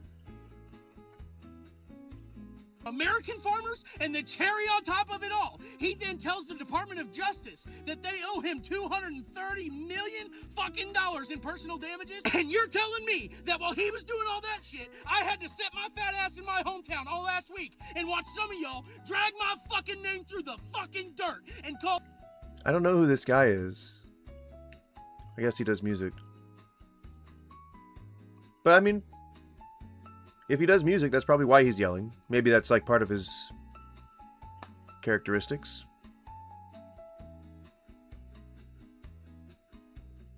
I don't know why Trump thinks that he deserves money from the Department of Justice. I actually don't know the details of that, but that is just a wild claim. You guys owe me. What if we have like shiny for I guess protecting you? You look incredibly I guess every woman he came in contact. Sent $20. Come on, I know you make a lot. not Nick Fuentes. To be Just clear, some like regular You know podcast what type guys, happened? huh? Oh, I guess we're all. Donald Trump. Look, I am running on the Republican. There's a lot to talk about. Fishback. First. How do you think I get? Jesus, this is all. Do you guys not? Do you guys not remember? Because I do. Back in those history books where they talk about there was not an imminent threat, where they talk about propaganda during World War II and how it was really pervasive and how it just was like always in keeping for some reason with what the administration was saying, right? Isn't that kind of like, I don't know. I think I remember vaguely remembering. I remember vaguely remembering something. I think I remember vaguely, something about propaganda, something about like, demonizing entire peoples. Maybe I'm weird. Maybe I'm misremembering, but pretty sure I remember that being part of history class. This. How could they say that the Christ is David's son? For David himself says in the book of Psalms, the Lord said, okay, I didn't want to listen to the Bible passage. There we go. Here we go. His character and his deity is not outsmarting someone, not debating them, not claiming to be a Christian and being angry. It starts by looking. No, what are you doing? It's the way that you defend Christ, his character, and his deity. He kind of sounds like ChatGPT. I don't think that he's like reading a ChatGPT script or anything, but he's doing the average, the three things. You do a 3 count, right? The way you defend Christ. It's the way that you defend. Right, the way that you defend Christ. And Christ, his character, and his deity. It's always a 3 thing, right? And then ChatGPT goes. Not outsmarting someone. Not outsmarting someone. Right? Not debating them. And then they do 3 more things that are negatives. Them not claiming to be a Christian and holding grudges against people, but see, like, isn't that he's talking exactly like ChatGPT does? He's like a living LLM. Defending Christ and his deity is doing it with gentleness and respect. I mean, this is word salad. He said. Well, I'll say it as he's saying it. Watch. His character and his deity is not outsmarting someone, not debating them. Defending Christ does not require debate. Not claiming to be a Christian and being angry at them, not claiming to be a Christian and holding grudges against people, but I'll tell you when he says something new. Defending Christ and his deity is doing it with gentleness and respect. Meaning, okay, like he elaborated. He said that defending Christ does not require debate and can include respectful discussion. And can be respectful. There we go. Christ does not require debate and can be respectful. There we go. That every conversation, every interaction we have can be filled with love, kindness, and pulling the gold out of someone and pulling someone higher and calling someone higher and saying there's more for you because this lifetime is short. It could be my last interaction with you, my last podcast with you, but God forbid, this too could be your last podcast you listen to. Okay, so defending God can involve respectful debate, but it doesn't have to. That's the first thing he said. So when you're talking to someone about God, do so with gentleness and respectfulness. That's all he said. God forbid this too could be the last car ride you're on listening to the podcast. God forbid this too could be your last this, your last that. And I'm tired of us living like we have all the time in the world because we don't. We don't. And you see the wickedness in the world. This isn't like an end time scare. I'm never going to come. You will never ever see me go on a podcast. You really just have to end it there. I'm never going to come. It's good enough. It's good enough, you know? He doesn't need more to be said. I think he did just fine there. He wrapped it all up for us. Wrapped it up for us all. Although something tells me he doesn't wrap it up. Not every time. Statistics. I'm just going by statistics here. I'm not accusing anybody of anything. Maybe indirectly. Not on purpose. But yeah, really, so all he said the entire time was, I mean, he expressed a desire for people not to die extensively for some reason. But he mostly was saying, if you want to defend Christ, you can do it. You don't have to do it in a debate setting. You can talk to people, have conversations, and do it in a graceful and respectful manner. That's all he was saying. That's all he's saying. But he took how long? Oh no, I've done it. I've done it. I've done myself. I've done myself. I've done me. I've done me up. I've done me up a right kipper. I don't know why I'm pulling a character out of this.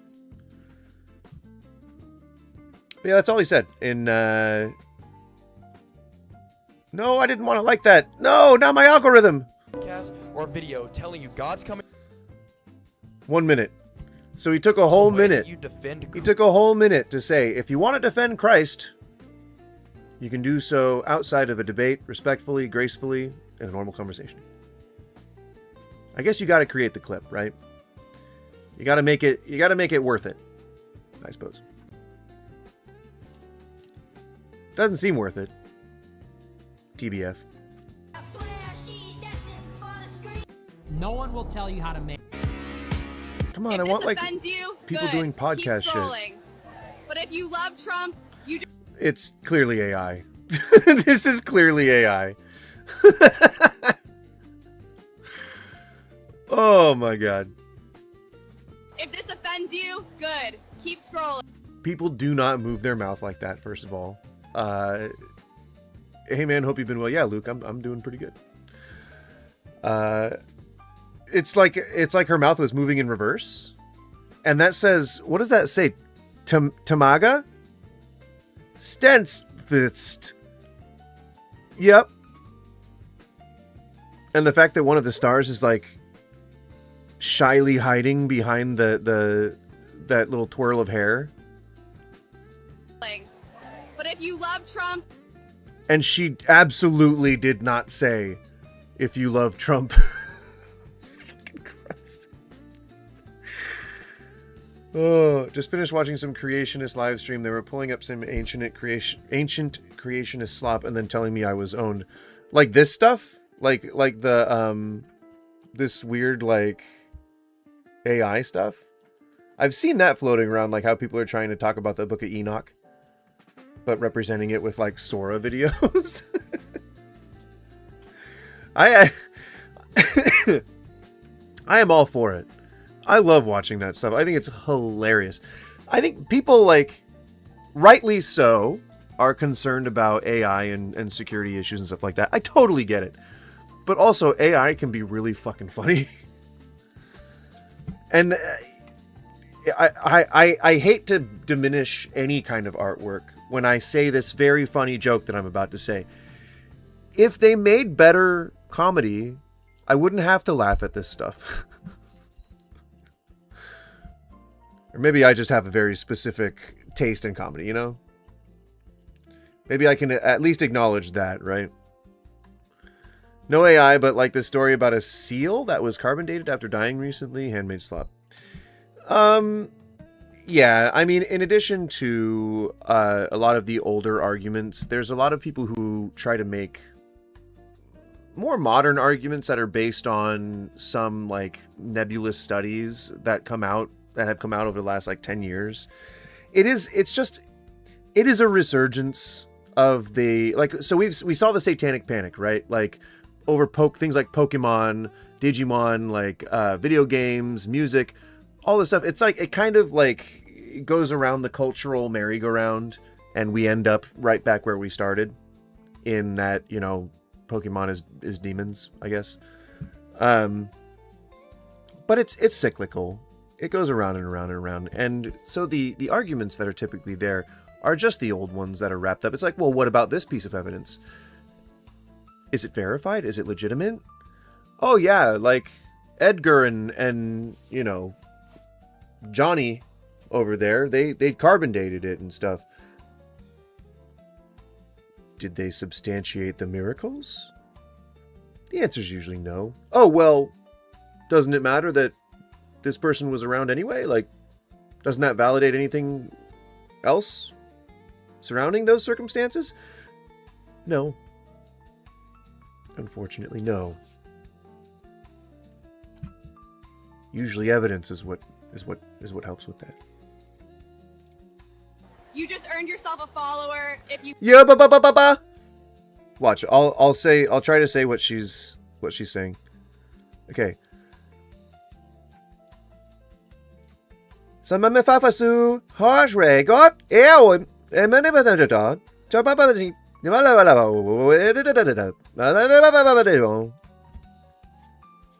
Right? You see that the star is hiding. It's shy. Well, there it is. No, it formed. But it's hiding. It's a shy star. And why is... I'm wondering... So, do you guys know that they're like the AI programs that just take a picture and then like make an AI video out of it? I'm sure that's what's happening here.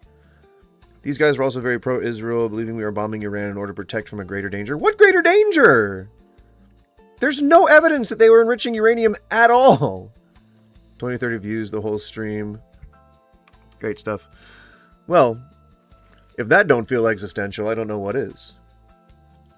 My normal average is around 5 viewers. So, I mean, if I can get them above slop channels, I'd be real happy. Be real impressed. Ah! That's so creepy. Like their eyes are like magnetically drawn to the camera. if this offends you, Ugh! good. Keep scrolling. But if you love Trump, you But if you look at her mouth. But if you you just earned yourself a follower. No, come on. If you follow. But if you love Trump, But if you love Trump, but if you love Trump, but if you love Trump, very clearly just an AI image or AI thing that is from like a real image. Although it almost makes me feel like it's fully AI generated because of the shirt. It's a backward F or a backward P. Like they couldn't decide, the AI couldn't decide whether it wanted to put Trump there or MAGA. And what is underneath stay hacked?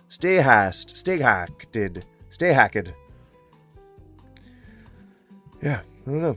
So not a real person. Let's see, is this a real person? That's not even the same fucking face. That's not the same face as that. For real? Or that.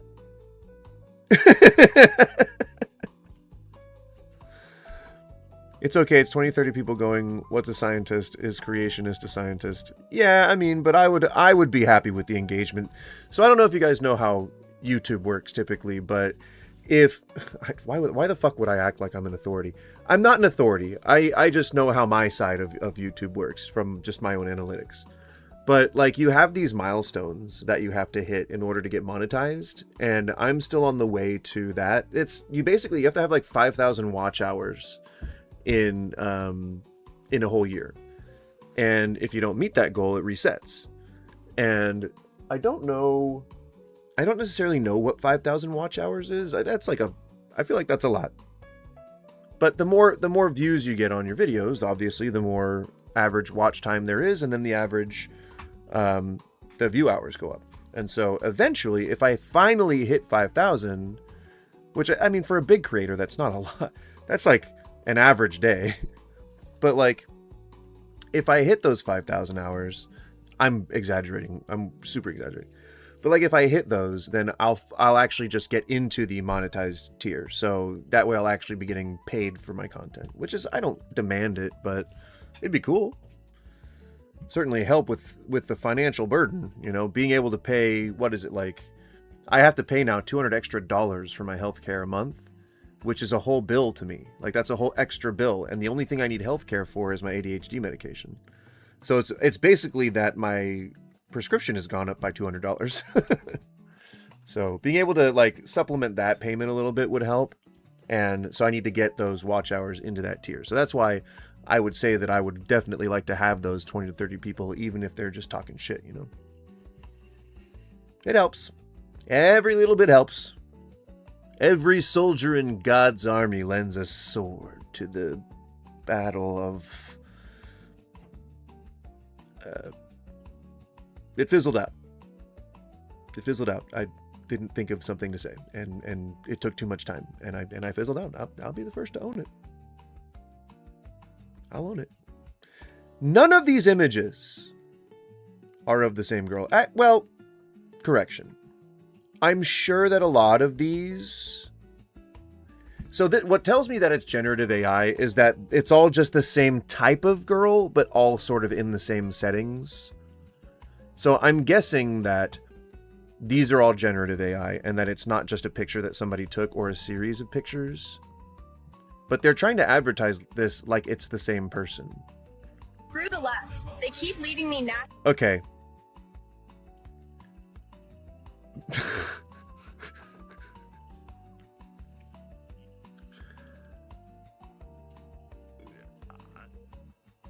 I wasn't trying to do anything here.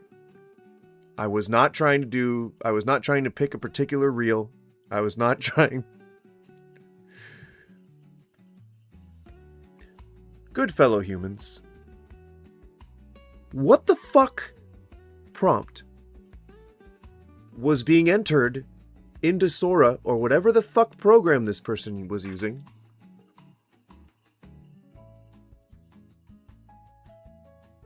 What prompt were you using?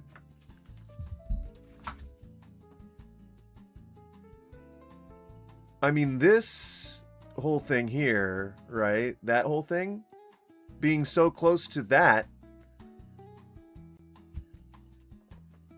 What was the prompt you were using? Dear creator. What possible prompt? I just...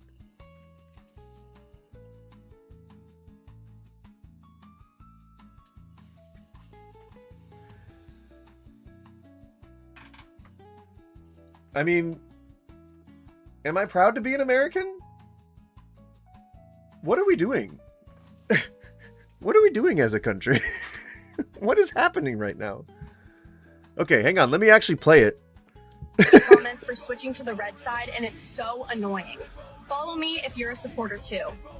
Screw the left. They keep leaving me nasty comments for switching to the red side, and it's so annoying.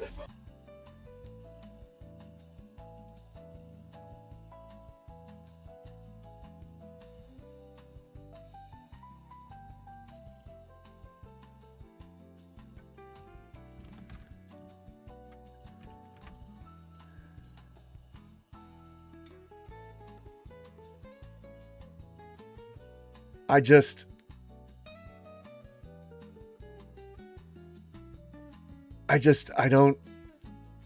Yeah, I just heard the music. It's definitely going to get muted on my channel because of the copyright nature of it, but what the fudge? Go Trump, where do you want him to go? Zachary, where do you want him to go? To the store? Is he going to go over to Iran and fight in the conflict? We should probably, what, draft Barron, right?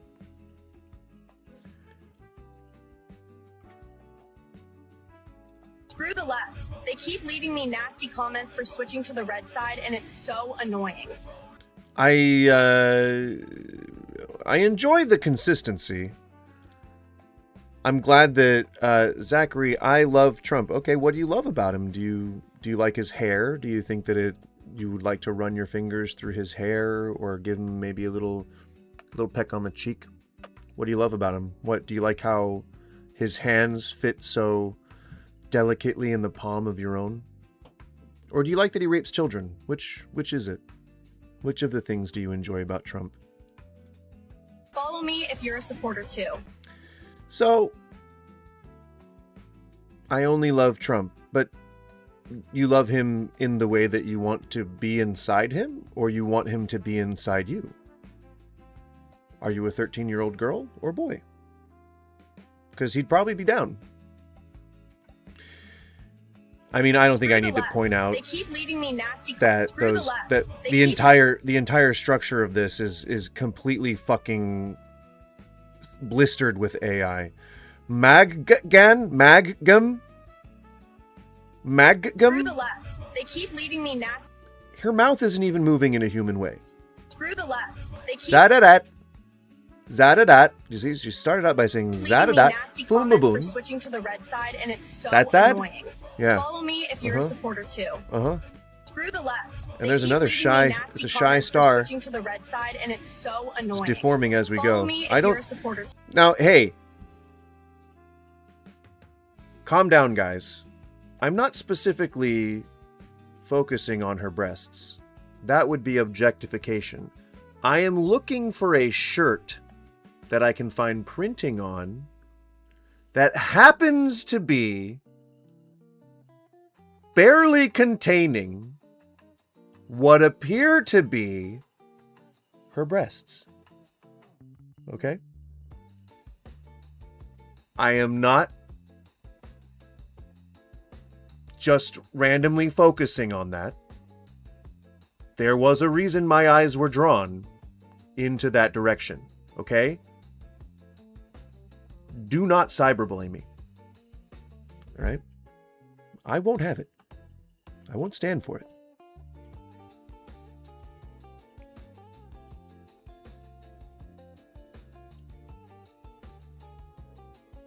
What?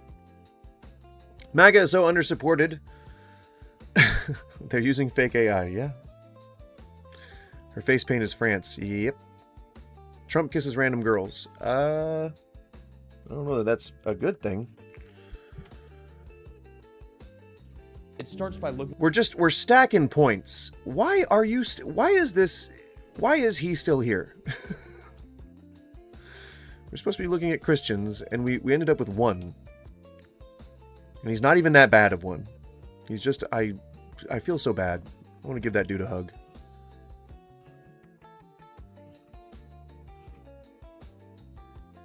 Ah! I increased. Oh god! I increased the DPI of my mouse way too much.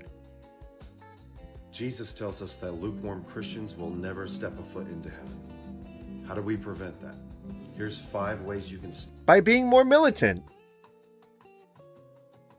You know, you don't want to be a lukewarm Christian, right? Luke may be in that contained in that term, but you don't want to be as warm as he was. All right? He was too warm. Okay, and you know what they say, the brightest stars burn out twice as fast. Stop yourself from being a lukewarm Christian. Number 1, spend time with God every single day, every day.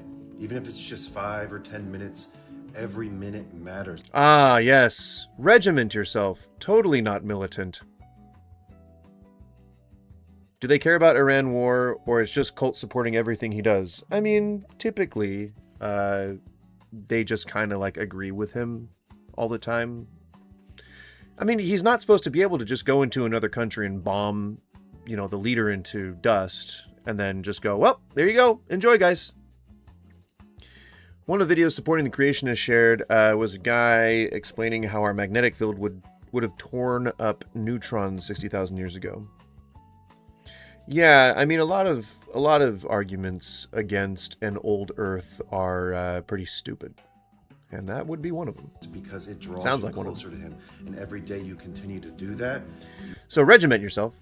Visit God every day, if you can.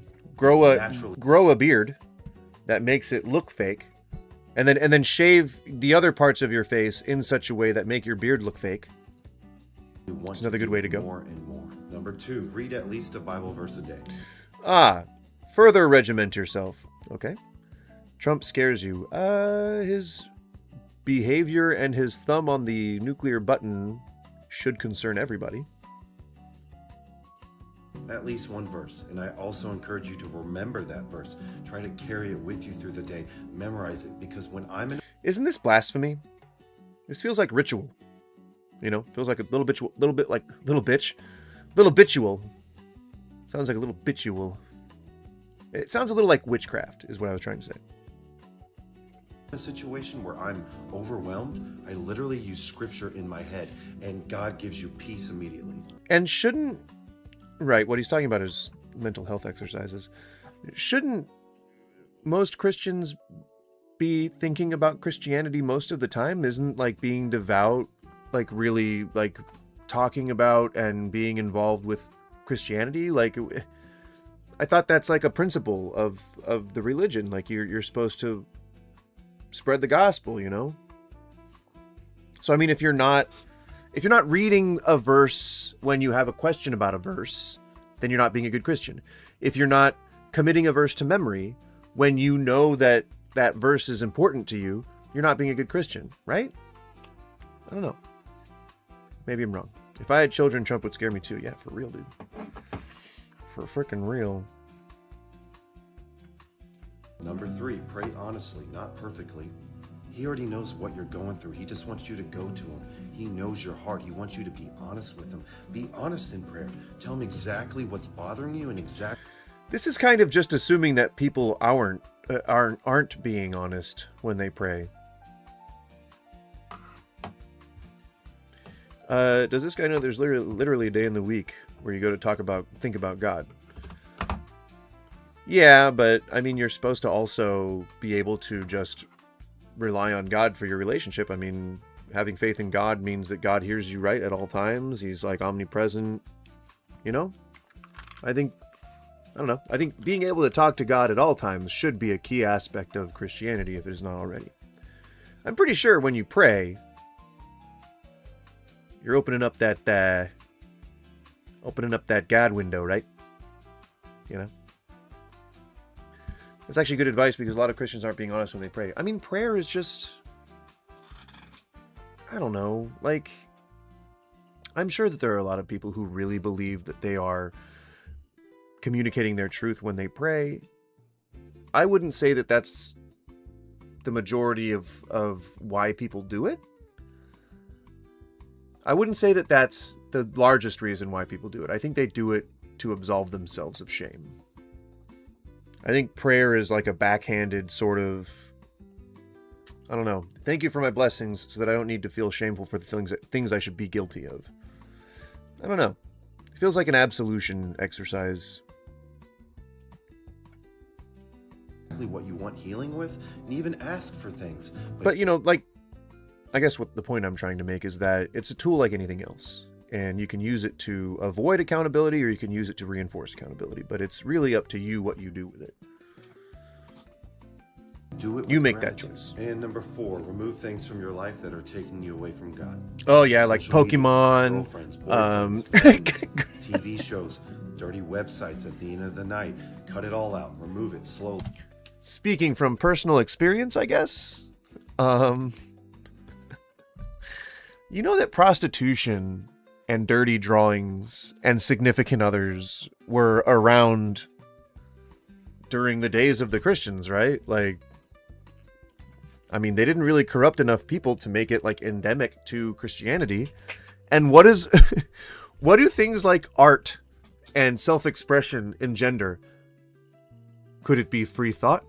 Could it be that people want to, you know, learn about the things that they're passionate about? Like, I don't know. Seems like you're just really going mask off when you start listing things that you believe are en masse corrupting others. A little bit of a self-report. One by one, take them out of your life, and you'll realize and understand that God will replace those things with hope. So, I mean, there are definitely psychological parallels to this rationale. The way that he's framing this problem is like you pray and you pray and you pray, but you don't hear anything, or there's something going on in your life that can only be helped through coming back to God, right? The whole idea is that you're reframing your issues. That's a psychological thing. That's not a God or religious thing. That's something that we do to defend ourselves against mental anguish. And so if you have to process the fact that you can't get a girlfriend or you can't get a boyfriend, he said he's admitting to being bi, because we all know that this motherfucker is talking about himself, okay? Oh, you sultry. You can see it only on the vertical mode right now, but I'm touching his lips in a very suggestive manner.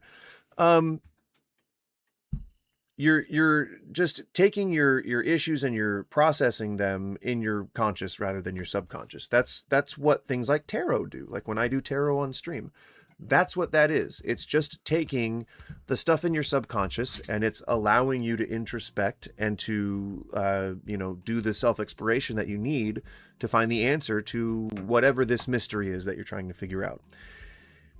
There are absolutely ways that you can be addicted to these distractions. Like you can be addicted to love, I guess, right? You can be overly infatuated with someone and sacrifice all your time and your friends and your family just to hang out with this person. Sure. That's an addictive quality. The serotonin release that you get from having a significant other definitely helps with reinforcing that sort of Pavlovian response. Same thing with pornography. Like if you are a person who consumes pornography, then you are engaging in a serotonin release, and that reward keeps you coming back, especially if you're in a place in your life where you're depressed or anxious because you can't get a significant other, when you would be expressing yourself with them physically, and you would then experience those serotonin hikes along with the companionship. That is ideally give and take, and not just someone being subservient to the other. A whole tree of issues. But I feel like I covered the ones that are relevant to us today right now.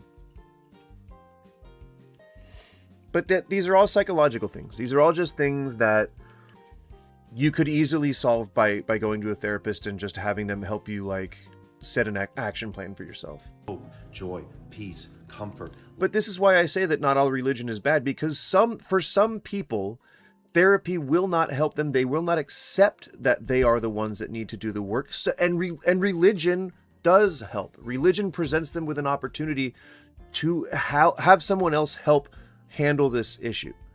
And so that's why I say, like, religion, as long as you're not forcing it on other people, as long as you're not using it to legislate rights away from people, doesn't necessarily have to be bad. It can be a way to sort through the things that you're trying to understand, or how to solve the mysteries of the world around you. Not exactly scientifically or empirically, but the way that works for you and that can give you peace of mind. However that is fulfilling for some people. It's not exactly for me, but that's just me. Love, he will overwhelm you with his presence. This is important stuff to know, guys. This is about our salvation. We need to get this video out, save it, share it to people. We see video. Yeah, nothing else of substance. We want to be the dominant force. Jesus Christ, why is like the Navy? Goddamn Nick Fuentes. If this offends you, good. I guess that's what happens when you type in America First, right? Maybe just MAGA, right? But I feel like we always get too much of the anti-MAGA stuff. Like that's not what I'm looking for.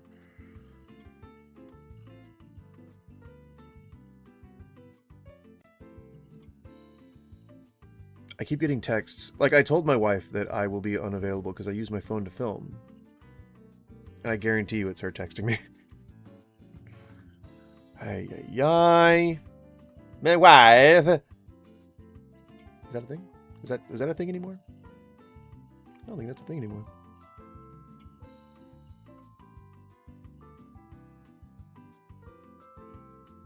Yeah, I mean, whatever. I think that we've determined pretty well here that historically what people did it before we got good enough glass lenses. You know. Anywho, goddamn, you can be a lukewarm Christian. I support that. Please be lukewarm, okay, Christians? Please. I'm gonna go ahead and salute my flag.